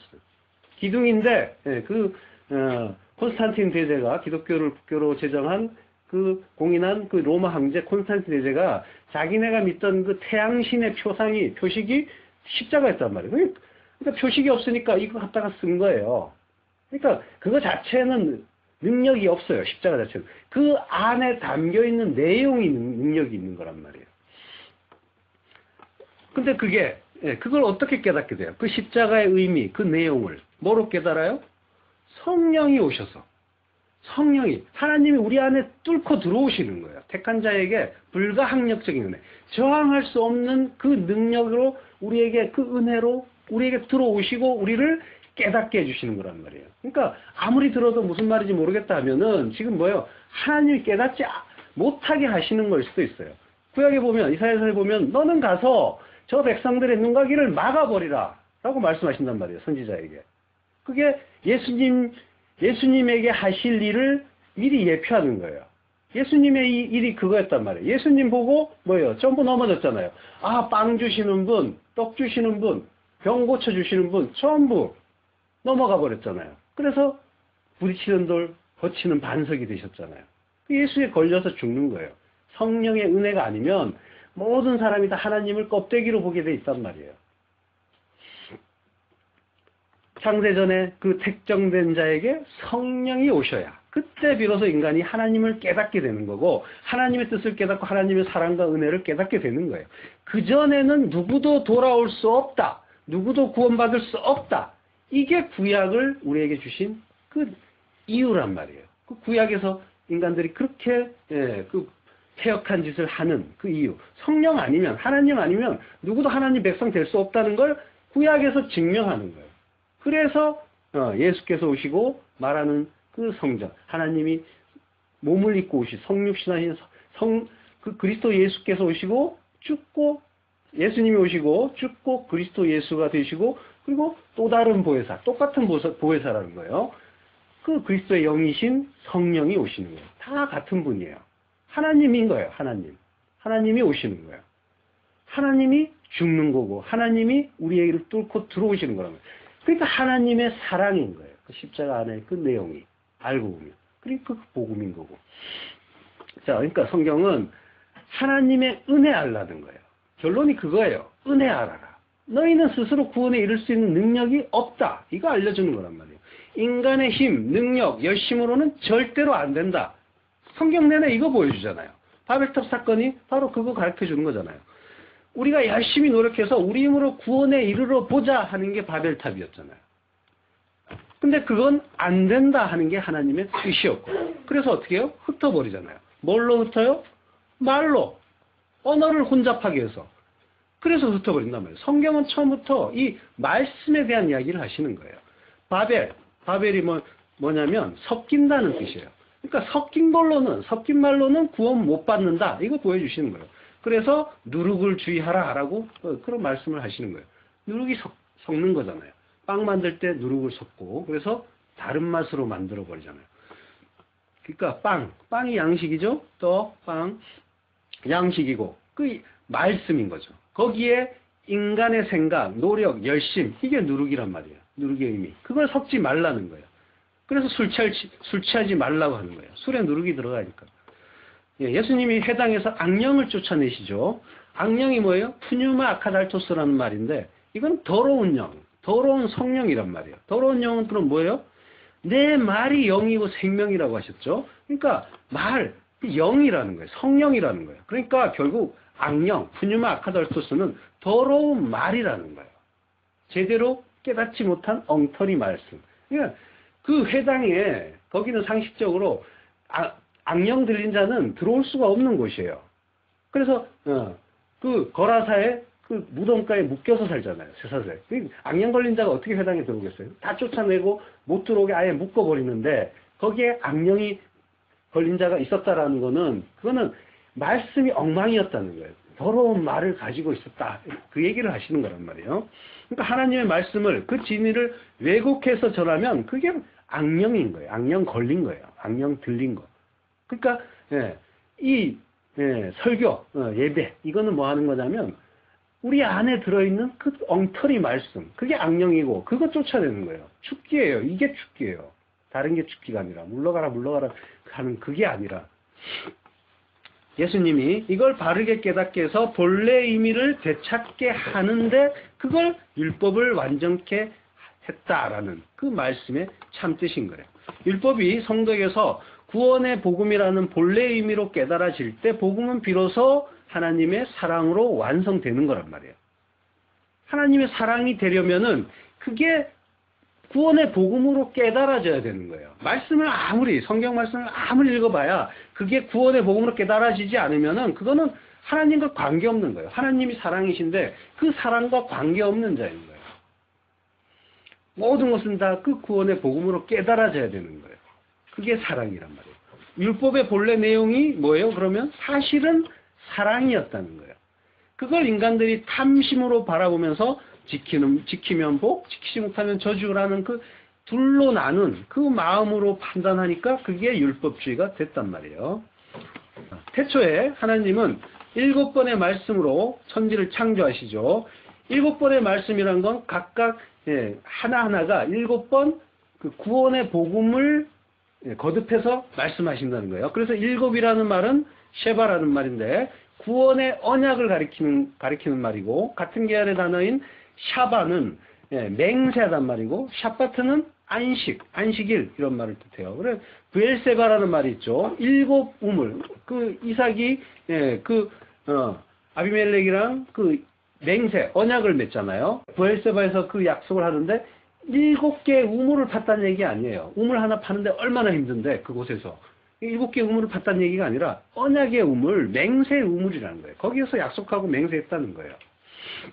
그러니까 이 셰바라는 말이 언약, 맹세란 말이에요. 지금처럼 숫자가 그 당시에는 없었어요. 그러니까 언어가 먼저고 그걸 가지고 숫자로, 내용이 있고 그걸 또 숫자로 썼단 말이에요. 그러니까 이 사람들은 그 셰바, 7이라고 우리는 알고 있지만 그 말은 먼저 약속, 언약 이렇게 딱 다가오게 돼 있는 거예요. 이스라엘 사람들은 그걸 보면 즉각적으로 하나님의 그 구원의 약속, 구원의 맹세로 이해되는 거란 말이에요. 하나님은 7인 그 구원의 약속을 시내산에서 십계명으로 가르쳐 주세요. 그러니까 7이라는 말은 구원의 약속이란 말이에요. 근데 그걸 10이라는 말씀으로 가르쳐 주시는 거예요. 십계명은 이제 표면적으로는 단순히 10개의 계명처럼 보이죠. 그러나 십계명은 계명의 칩이라는 말이고 하나님이 주신 모든 말씀이라는 의미예요. 그래서 성경에서 칩은 완전수라고 하죠. 하나님의 모든 말씀이 이 완전한 열에 담겼다. 이게 십계명인 거예요. 하나님은 구원의 약속인 그 7, 그 셰바를 알게 하시려고 그 온 계명, 열이라는 온 계명을 우리에게 주시는 거예요. 그걸 축약시켜 준 게 십계명이고, 이를 위해서 하나님이 애굽에서 이 세상이라고 하는, 애굽은 세상을 뜻하는 거예요. 바벨론 역시 마찬가지. 애굽이라고도 하고 바벨론이라고도 하고, 그리고 우리 주께서 못 박히신 곳, 십자가에 못 박히신 곳이다 라고 하잖아요. 이게 세상을 의미하는 거예요. 애굽, 그 세상에서 당신의 백성을 불러내는 거란 말이에요. 교회를 뜻하는 에클레시아라는 말이 에크라는 전치사하고 칼레오, 부르다라는 말이 합쳐져서 생긴 말이에요. 그러니까 에클레시아, 교회라는 말은 불러낸 자, 그런 뜻이에요. 하나님이 불러내는 거예요. 나와라. 그 이스라엘의 그 목자들이 양에게 나와라 이러면은 양들이 목소리를 듣고 알아듣고 나온단 말이에요. 자기 양들이. 그 산중턱에 여러 목자들이 여러 명이 그 소유인 그 양들을 한꺼번에 이렇게 보관을 해요. 이렇게 우리에 놓고. 그러고 이제 각자 주인이 불러내면 그 목소리를 알아듣고 양들이 따라 나오는 거란 말이에요. 구원은 그런 식. 그것도 구원의 어떤 한 모습인 거예요. 그러니까 하나님이 세상에서 성도를 불러낸단 말이에요. 그때 그 부름에 순응해서 따라 나오는 자가 교회인 거예요. 구원받은 성도, 그가 구원받은 성도인 거고. 그러니까 교회라고 이름하는 예배당에 오고 간다고 해서 그가 교회가 아니란 말이에요. 세상에서 불러낼 때 그걸 깨닫고 세상에서 돌아서는 거. 무슨 속세를 떠나라 이런 얘기가 아니라 세상을 사랑하는 그 마음에서 하나님 사랑으로 돌아서는 거란 말이에요. 하나님의 뜻에 순종하는 자로. 예배당의 출석 여부가 구원의 조건이 절대로 아니란 말이에요. 세상에서 떠나서 완전히 하나님 나라로 돌아서는 거예요. 그가 하나님 백성이고 성도고 교회인 거예요. 하나님 말씀, 그 열을 통해서 하나님의 그 약속을 깨달아 알게 되면 그를 뭐라고 하냐면 그걸 70이라고 해요. 그래서 성경에 70장로, 70제자 이런 말들이 나오는 거예요. 그러니까 70이 된 자들이다 라고 하는 거예요. 70이 된 자들. 그가 그 7을 열을 통해서 7을 안 자다 라고 하는 거예요. 그걸 70이라는 거예요. 70장로에서 장로는 말씀을 저주로 먹는 그 어린 아이에 대조되는 성숙한 존재를 뜻하는 거죠. 오늘날 그 교회 직분과는 관계없는 거예요. 제대로 깨달아 알면 어린아이라고 하더라도 그는 장로인 거예요. 하나님 말씀을 깨닫고 교회가 되면 그가 장로인 거예요. 무슨 직분 따려고 막 수천만 원씩 내고 그런 거는 하나님하고 관계없는 일이고, 자, 성경의 그 수많은 계명과 율법을 포함한 모든 말씀은 구원의 약속, 그 7을 설명하는 거예요. 그런데 우리가 분명하게 알아야 될 것은 여러 번 얘기했지만 말씀이 성경 말씀만 가르치는 게 아니라는 거죠. 하나님은 이 세상을 말씀으로 창조하셨잖아요. 아까도 얘기했지만. 그래서 하나님이 창조해서 우리에게 주신 모든 게 다 말씀이에요. 성경도 말씀이고 말씀이 육신되어 오신 예수님도 말씀이고 말씀이 육신되어 오셨다고 하잖아요. 말씀이란 말이에요. 우리가 살고 있는 이 땅, 또 우주를 포함한 세상의 만물, 또 부모, 형제, 친구, 이웃 등의 그 인간관계, 그리고 그 관계들 사이에서 생겨나는 그 모든 일, 세상의 만물 속에서 파생되는 모든 사건과 사고들, 이런 게 다 말씀인 거란 말이에요. 그러니까 하나님이 뭔가를 말씀하시는 거란 말이에요. 이 세상에서 모든 것은 다 말씀이라고 하는 하나님의 어떤 뜻으로 일어나는 거지, 하나님의 뜻과 관계없이 일어나는 일이 하나라도 있으면 하나님은 전지전능한 하나님이 아니시게 된단 말이에요. 그러니까 모든 것 안에는 하나님의 말씀이 분명히 담겨 있다라는 확신을 하는 거예요, 성도는. 이건 뭐 재수 없어서 일어난 일 아닌가? 그게 아니란 말이에요. 얼마 전에 무슨 벽돌에 맞아서 여자가 죽었다 하는데 그 안에도 운이 없어서 재수가 없어서 그게 아니라 거기에 그거는 하나님을 믿지 않는 자들이 하는 말이고, 모든 것은 하나님의 뜻, 하나님의 그 허락, 이게 없으면은 절대로 일어나지 않는단 말이에요. 나뭇잎 하나 떨어지고 머리카락 하나 떨어지는 것조차 하나님의 어떤 뜻 가운데서 일어나는 거란 말이에요. 그걸 분명하게 인식하셔야 돼요. 이걸 믿는 거예요. 하나님은 전지전능하시고 모든 것을 아시고 하실 수 있고 그리고 좋으신 아버지다. 거기까지 믿는 거예요. 그러니까 나에게 일어나는 모든 것이 다 하나님 뜻 가운데 일어나는데 그건 좋은 거다라고 확신하는 거예요. 그게 뭔가? 이게 기도예요. 그거 깨닫는 거예요. 하나님 뜻 깨닫는 게 기도예요. 하나님의 뭐 달라고 하는 게 기도가 아니라 하나님의 뜻을 깨달아가는 거예요.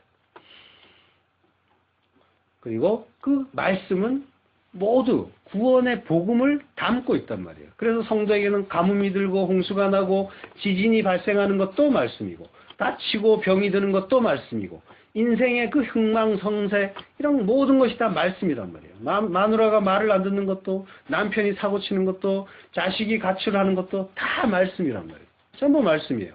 성도는 그런 일들을 당할 때 내 선악 판단에 기초한 그 희로애락의 감정을 먼저 발동시키는 게 아니라 그 모든 말씀에 귀를 기울이면서 하나님의 뜻을 깨달으려고 노력을 해야 되는 거예요. 그게 성도의 신앙생활이라고 하는 거예요.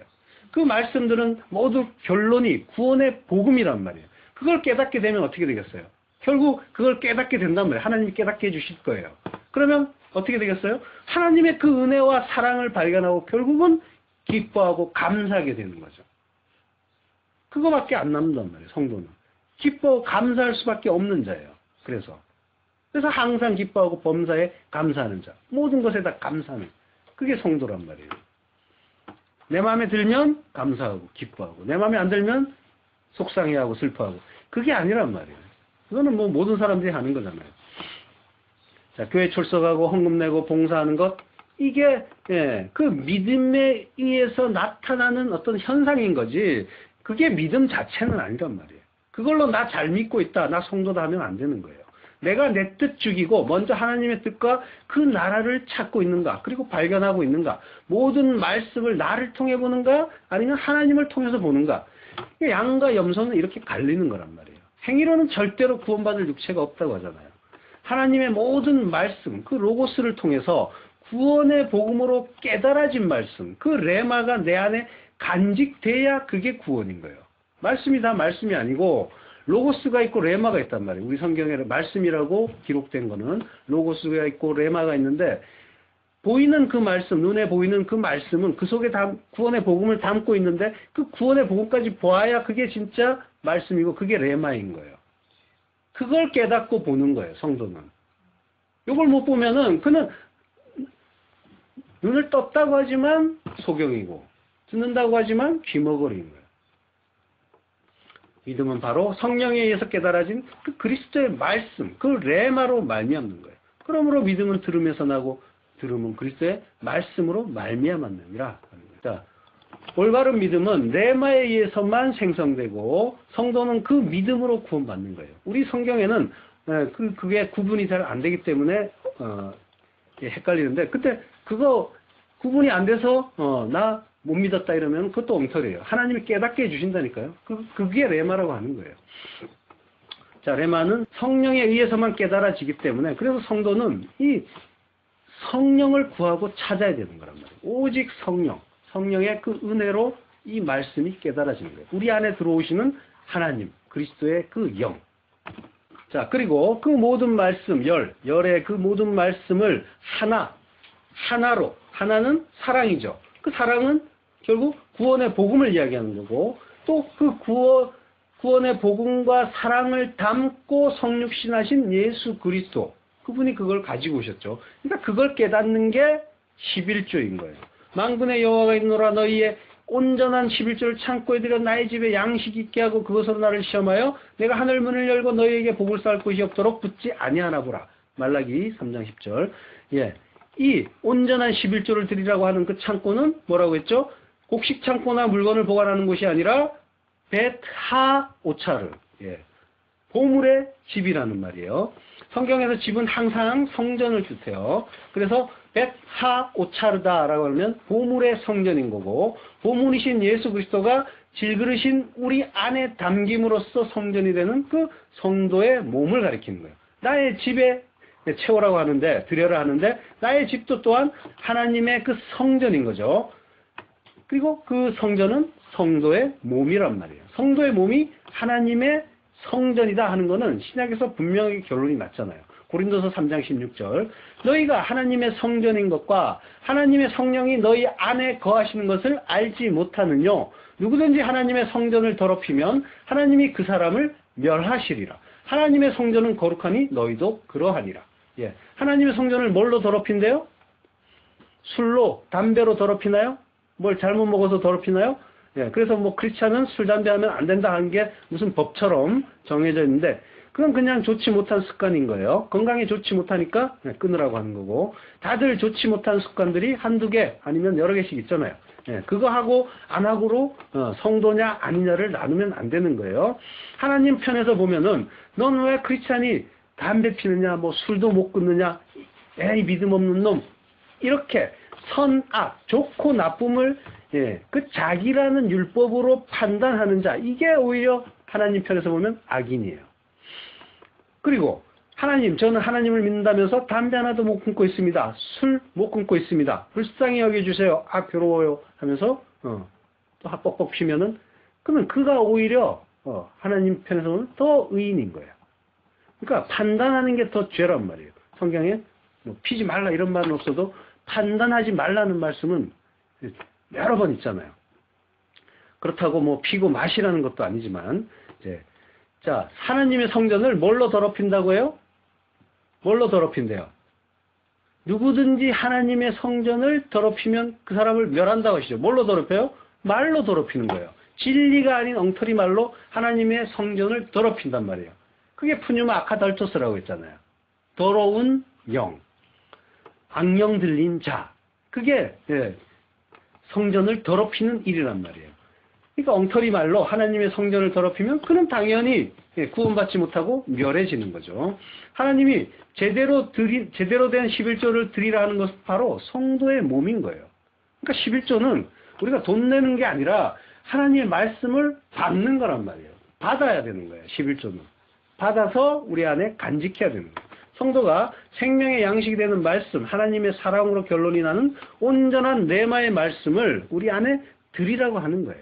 그걸로 참된 생명을 얻게 되는 거예요. 다른 걸로 얻어요? 뭐가 있어요? 다른 거 얻을 수 있는 게 없단 말이에요.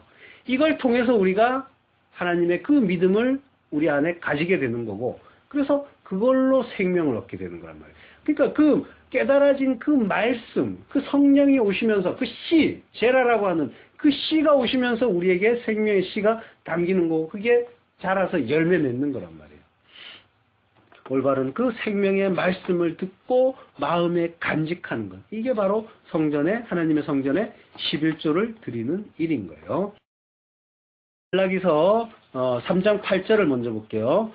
사람이 어찌 하나님의 것을 도적질하겠느냐? 그러나 너희는 나의 것을 도적질하고도 말하기를 우리가 어떻게 주의 것을 도적질하였나이까 하도다. 이는 곧 11조와 헌물이라. 예, 하나님의 것은 원문을 보면 하나님이라고 했죠. 번역자들이 사람이 하나님을 도적질한다 하는 말이 도무지 이해가 되지 않아서 하나님의 것이라고 의역을 한 듯해요. 근데 이는 명백하고도 심각한 오류예요. 잘못 번역한 거예요. 이것 때문에 대부분의 성경 독자들이 이 11조를 소유물에 대한 말씀으로 오해를 한 거예요. 소유물, 물건으로 오해를 했단 말이에요. 하나님의 것이라고 하니까. 그래서 자연스럽게 하나님의 것이 11조와 헌물, 이걸로 착각하게 된 거예요. 이 구절은 어떻게 해석해야 되냐면, 인간들이 하나님의 것을 도적질했는데 그 양상이 11조와 헌물로 나타났다라는 그런 내용으로 봐야 되는 거예요. 자, 말라기서 2장 3절을 볼게요. 바로 앞에 있죠. 자, 보라, 내가 너희의 종자를 견책할 것이요. 똥, 곧 너희 절기의 희생의 똥을 너희 얼굴에 바를 것이라. 너희가 그것과 함께 제하여 버림을 당하리라. 예, 희생의 제물을 희생의 똥이라고 평가절하하시는 거예요.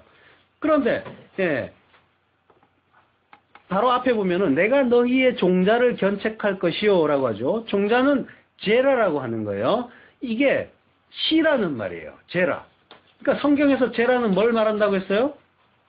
하나님이 아브라함에게 내가 이 땅을 내 자손에게 주리라 라고 할 때 내 자손이 제라란 말이에요. 자손. 근데 이거는 또 잘못 번역된 거예요.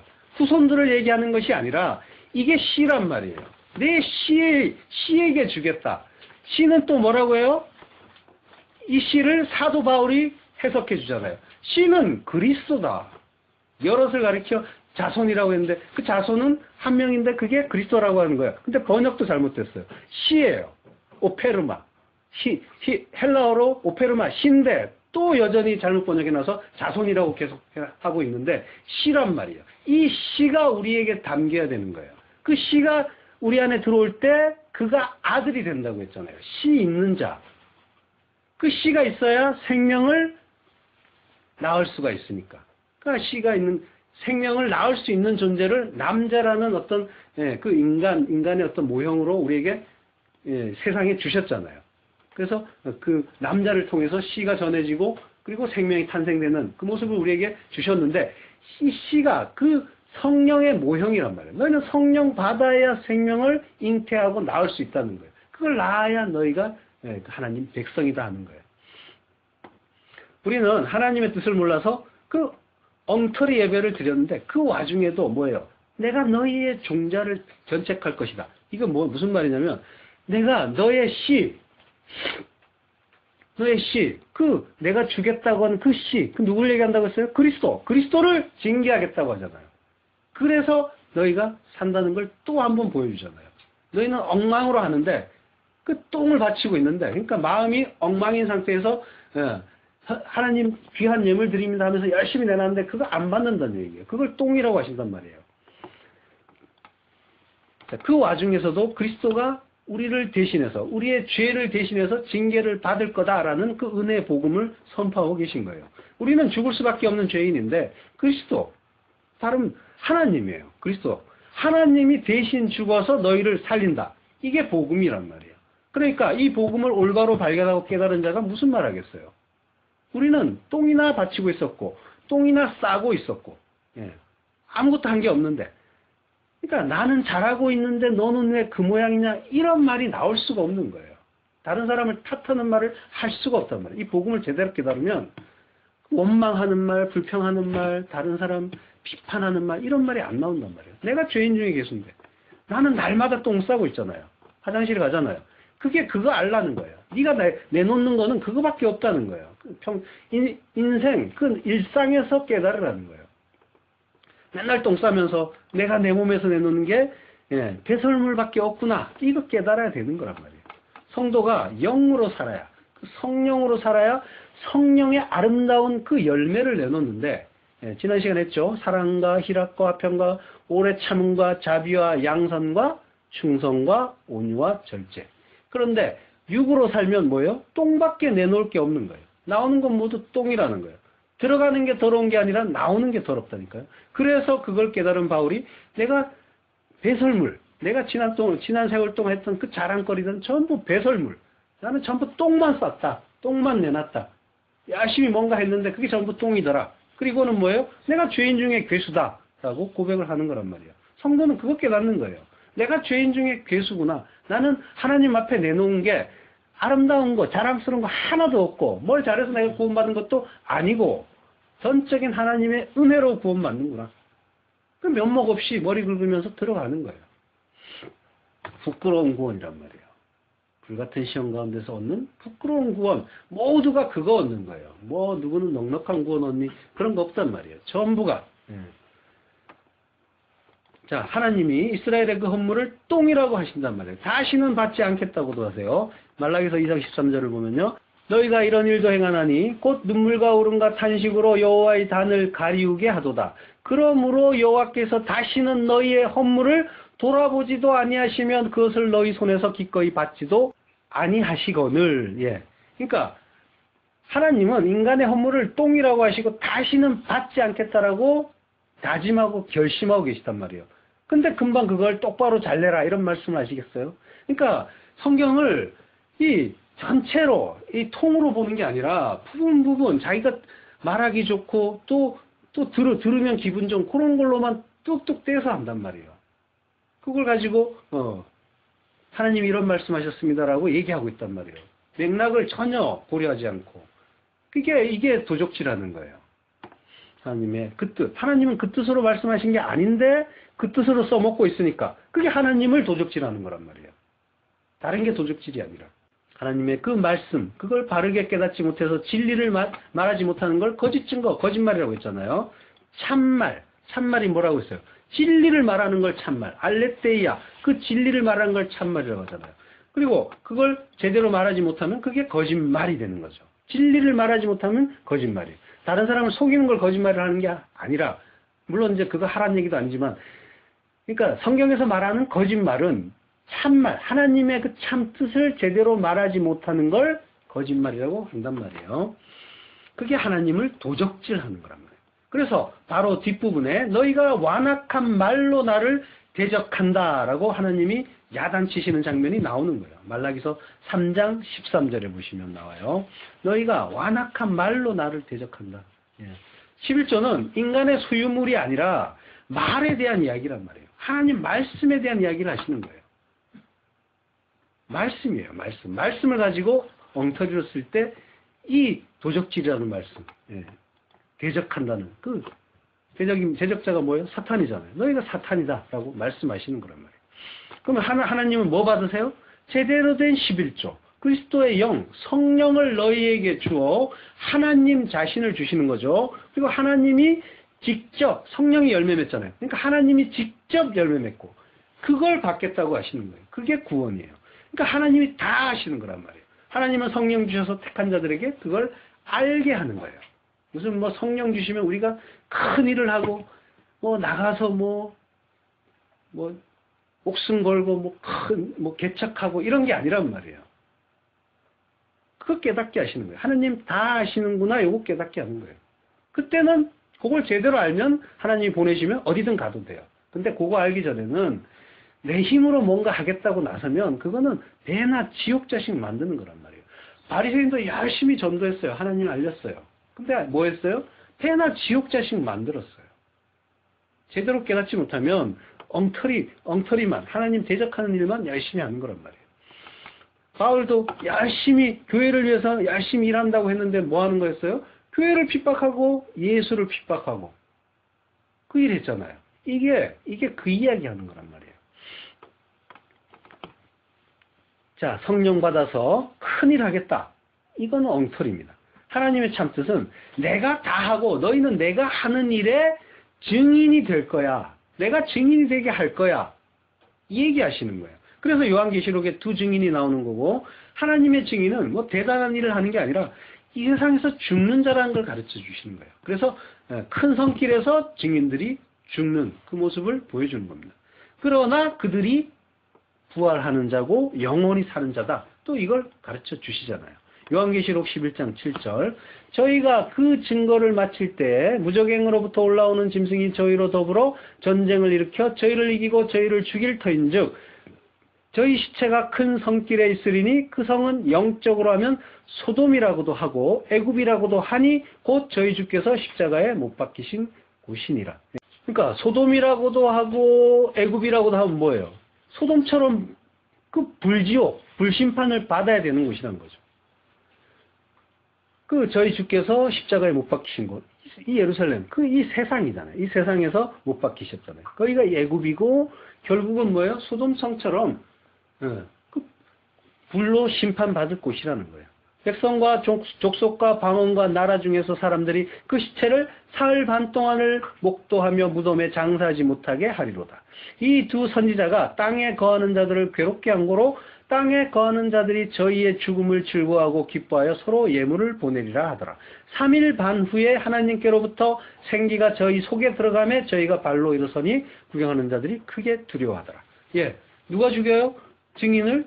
짐승이 죽여요. 짐승은 뭐예요? 뭐 무슨 무시무시한 거 나오는데, 짐승은 하나님의 영이 없는 자, 하나님의 뜻을 알지 못하는 자, 그가 짐승이에요.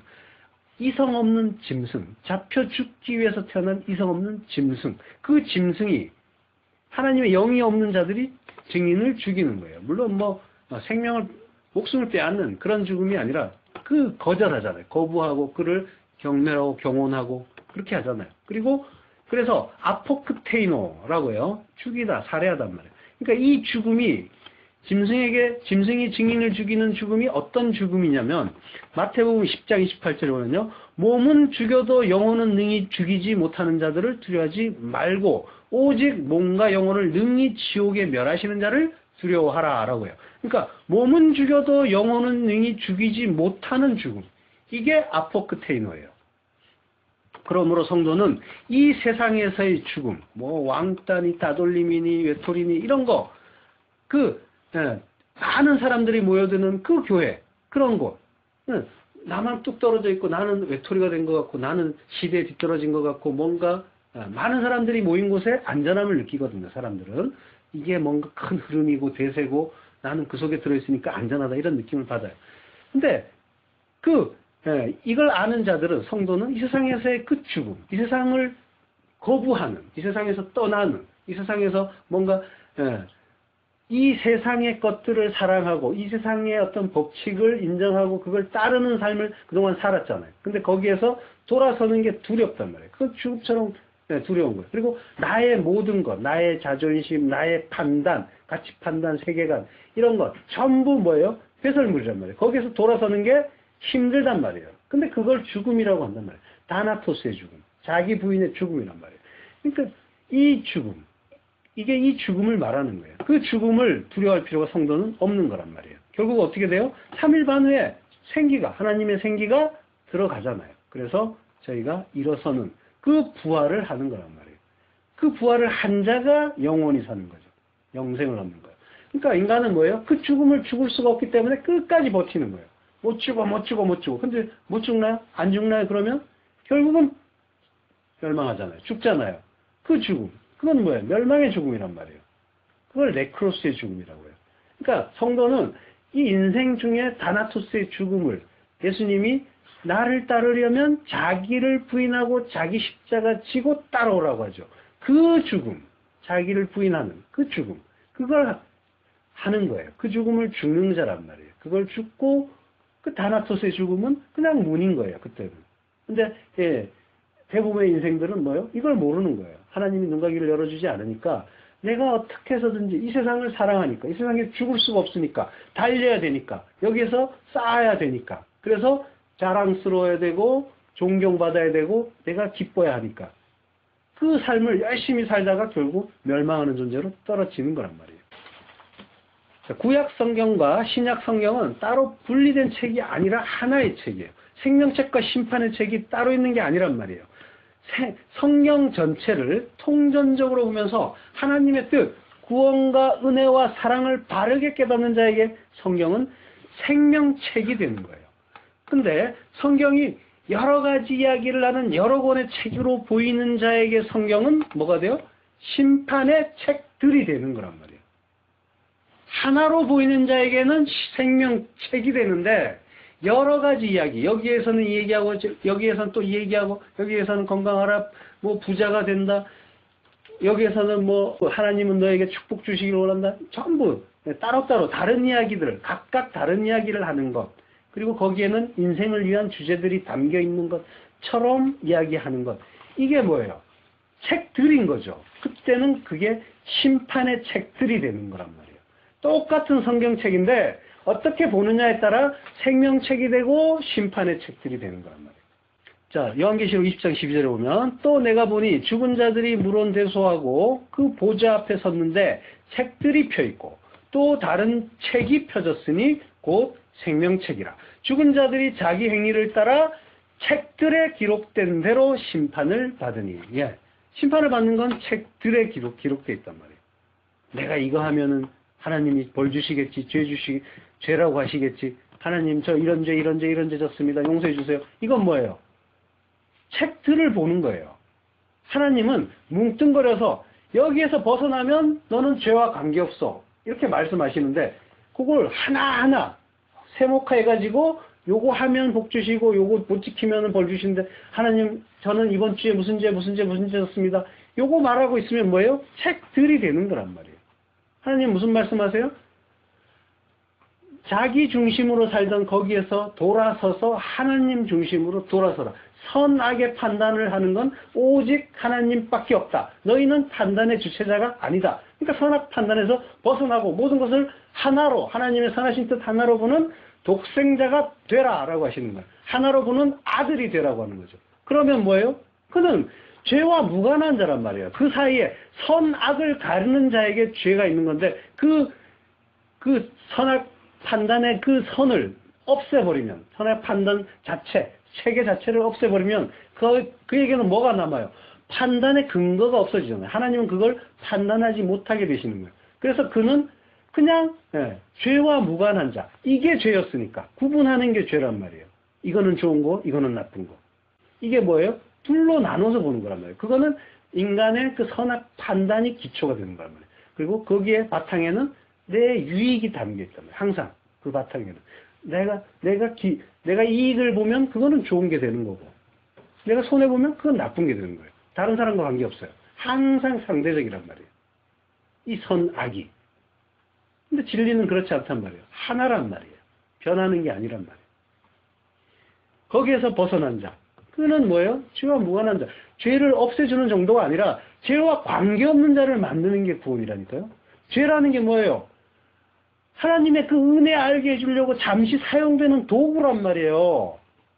그래서 어거스틴 같은 사람, 그 유명한 어거스틴 같은 사람이 죄를 찬미해요. 오 위대한 죄여 라고 한다니까요. 그거 덕분에 내가 하나님의 그 뜻, 그 은혜 알았네. 참 감사하다. 그리고 바울도 그러잖아요. 율법이 나쁘냐? 그것 덕분에 내가 탐심이 죄라는 걸 알았으니까. 율법은 나쁘죠. 나쁜데 그걸 통해서 내가 하나님의 그 참 뜻, 그 진리를 알게 됐으니까. 그래서 몽학 선생이라고 하는 거예요. 율법을. 그 과정을 누구나 거쳐요. 인간이 하나님 그 뜻 깨닫기 전까지는 전부 자기 중심으로 자기가 판단의 주체자로 재판자로 살잖아요. 그러다가 하나님 뜻 깨닫고 이거 아니네 하고 돌아서는 거란 말이에요. 거기에 머물러 있으면 안 돼요. 내가 재판장으로. 하나님이란 말이에요. 그거는. 내가 하나님인 거예요. 나의 하나님. 그때 내가 하나님일 때 하나님은 대적자가 되는 거예요. 하나님이 하나님이어야지 내가 하나님이면 뭐예요? 하나님이 두 분이 있을 수 없잖아. 그러면 내가 하나님과 대적자인 거죠. 사탄인 거예요. 내가 사탄의 자리에 선 거예요.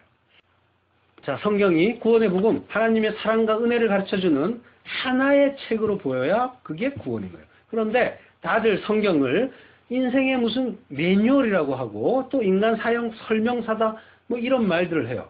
인간 사용 설명서다. 예. 그래서 성경대로 살아야 하나님의 복을 받는다 이런 말을 하는 사람도 있어요. 이건 망하는 거예요. 어떤 목사가 성경대로 산다고 해요. 성경에 기록된 말씀대로 먹으라는 것만 먹고 먹지 말라는 건 안 먹고 이게 잘하는 거예요. 근데 사람들이 너무나 훌륭한 목사라고 박수친단 말이에요. 나도 그렇게 살아야 되는데 나는 그렇게 못 살고 있어. 이렇게 반성까지 하면서. 아닙니다. 이건 하나님이 미워하시는 거예요.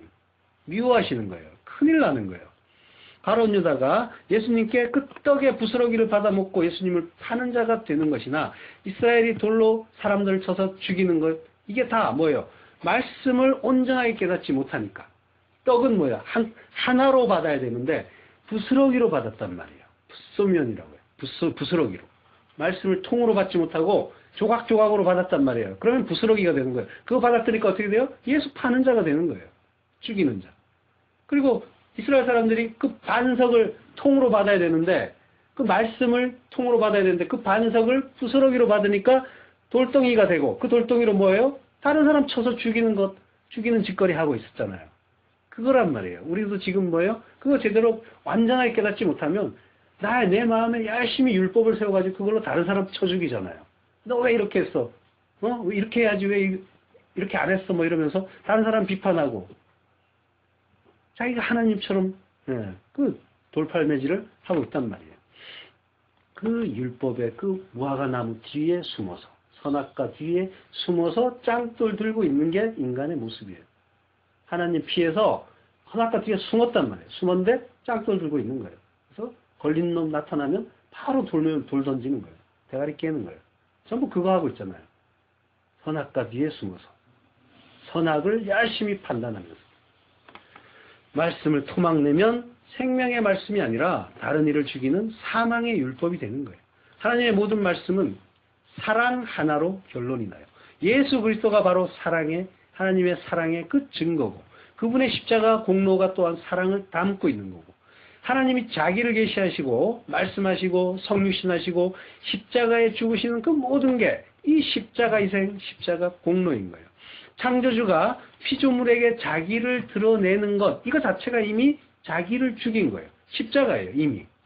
말씀하시는 것 자체 뭔가 하나님이 자기를 계시하시잖아요. 드러내신단 말이에요. 신은 피조물에게 포착이 안 돼야 정상이에요.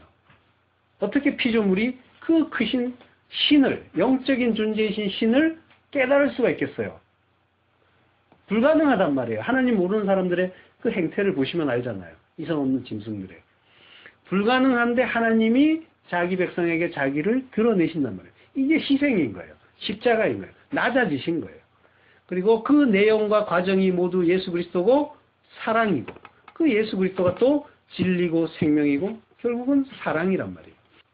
자, 이제 성도라는 성전은 살인하지 말라, 간음하지 말라, 거짓 증거하지 말라에 이어서 사랑하라에 의해서 완성이 되는 거예요. 이로써 성도는 홀이라도 남김이 없이라고 하는 그 호 에스카토스 코드란테스. 그걸 다 갚아야 옥에서 나올 수 있다라고 하는 거죠. 홀이라도 남김없이 다 갚아야.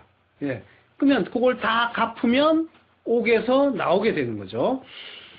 호 에스카토스 코드란테스는 마지막 그 4분의 1, 마지막 네 번째 조각이라는 거예요. 그 네 번째로 어떻게 돼요? 그 네 번째를 탁 놓으면 성전이 완성이 되는 거죠. 그래서 사복음서의 네 번째를 뭐라고요? 사랑의 책이라고 하잖아요. 그 요한복음. 사도 요한은 사랑의 사도라고 부르고 그 우레의 아들 보아너게라는 별명을 가지고 있던 그 성정이 급한 요한이 하나님의 사랑을 깨닫고 사랑이 되는 거란 말이에요. 요한의 삶이 모든 성도의 삶인 거예요. 야곱이 이스라엘이 되는 거예요. 강도, 발목을 붙잡는 자가 하나님과 함께 승리하는 자가 되는 거예요. 그 사랑으로, 그 믿음으로. 사도 요한의 그 서신서인 그 요한일서, 요한이서, 요한3서 그것도 다 사랑을 주제로 담고 있죠. 성경의 모든 말씀과 진리는 사랑으로 완성이 되고 성도 또한 그 네 번째 조각인 사랑으로 네모가 반듯하여 장광이 같은 그 정사각형의 성전이 되는 거란 말이에요. 성전이 되는 거예요. 사랑으로 성전이 되는 거예요. 성도는. 자, 창세기에서 아브라함, 이삭, 야곱, 요셉으로 이어지는 그 네 족장의 연대기가 나오죠. 그게 바로 그걸 가르쳐주는 시청각 교제인 거예요. 네 번째로 완성이다. 네 번째 족장, 그 요셉에게만 하나님이 그 요셉의 밖에서 나타나지가 않죠. 다 나타나잖아요. 밖에서. 이름을 부르면서. 근데, 요셉에게만 나타나지 않아요. 궁금해 하신 적 있어요? 자, 이거는 하나님이 사랑으로 완성된 요셉의 아내 내주하시니까 함께 동행하니까 그래서 안 나타나신 거예요. 이스라엘의 그 40년 광야 인생도 성도가 인생 동안 완성해야 할 것이 바로 그거라는 걸 알려주는 거예요. 사로 완성돼야 된다는 거예요. 자, 이 사랑, 아가페는 우리가 익숙하게 하는 그 사랑이 아니에요. 따라서 인간이 할 수 있는 사랑도 아닌 거예요. 사실은 인간은 오직 거래를 할 뿐이에요. 네가 나를 사랑하면 나도 너를 사랑하겠다. 내가 너를 제법 사랑을 했는데 너는 나의 사랑을 제대로 받아들이지도 않고 내가 원하는 수준으로 갚지도 못하니까 나는 이제 너를 더 이상 사랑하지 않겠다. 그 사랑을 철회하겠다. 이렇게 이야기하면 이거는 양반이죠.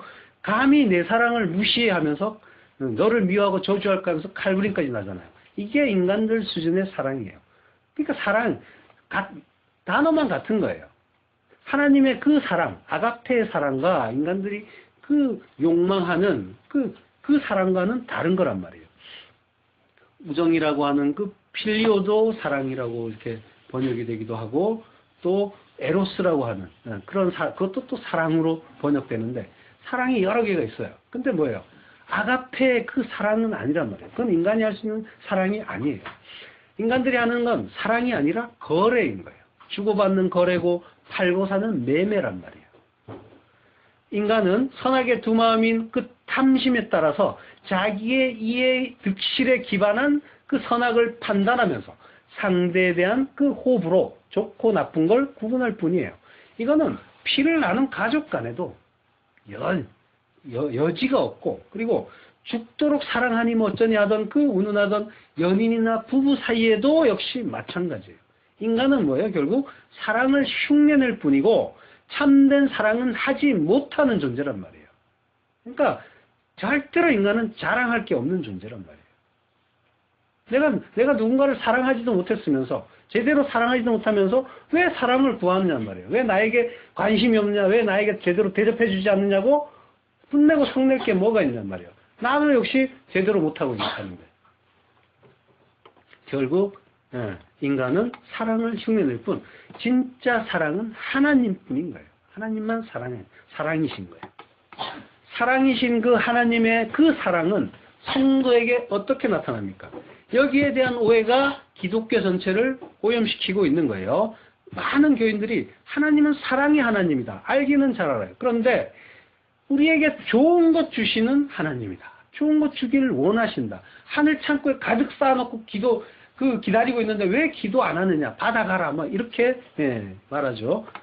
자, 좋은 것 주시기를 원한다는 말은 맞아요. 하나님은 자녀에게 좋은 것을 주고 싶어 하세요. 그러나 그 좋은 것은 이 세상에서의 좋은 것이 아니라 영원 속에서, 영원한 그 하나님 나라에서 좋은 거란 말이에요. 하나님이 참으로 그 택하신 자녀에게 주고 싶어 하시는 것은 바로 이 영혼의 참 생명이란 말이에요. 이거 주고 싶어요. 이게 참으로 좋은 거란 말이에요.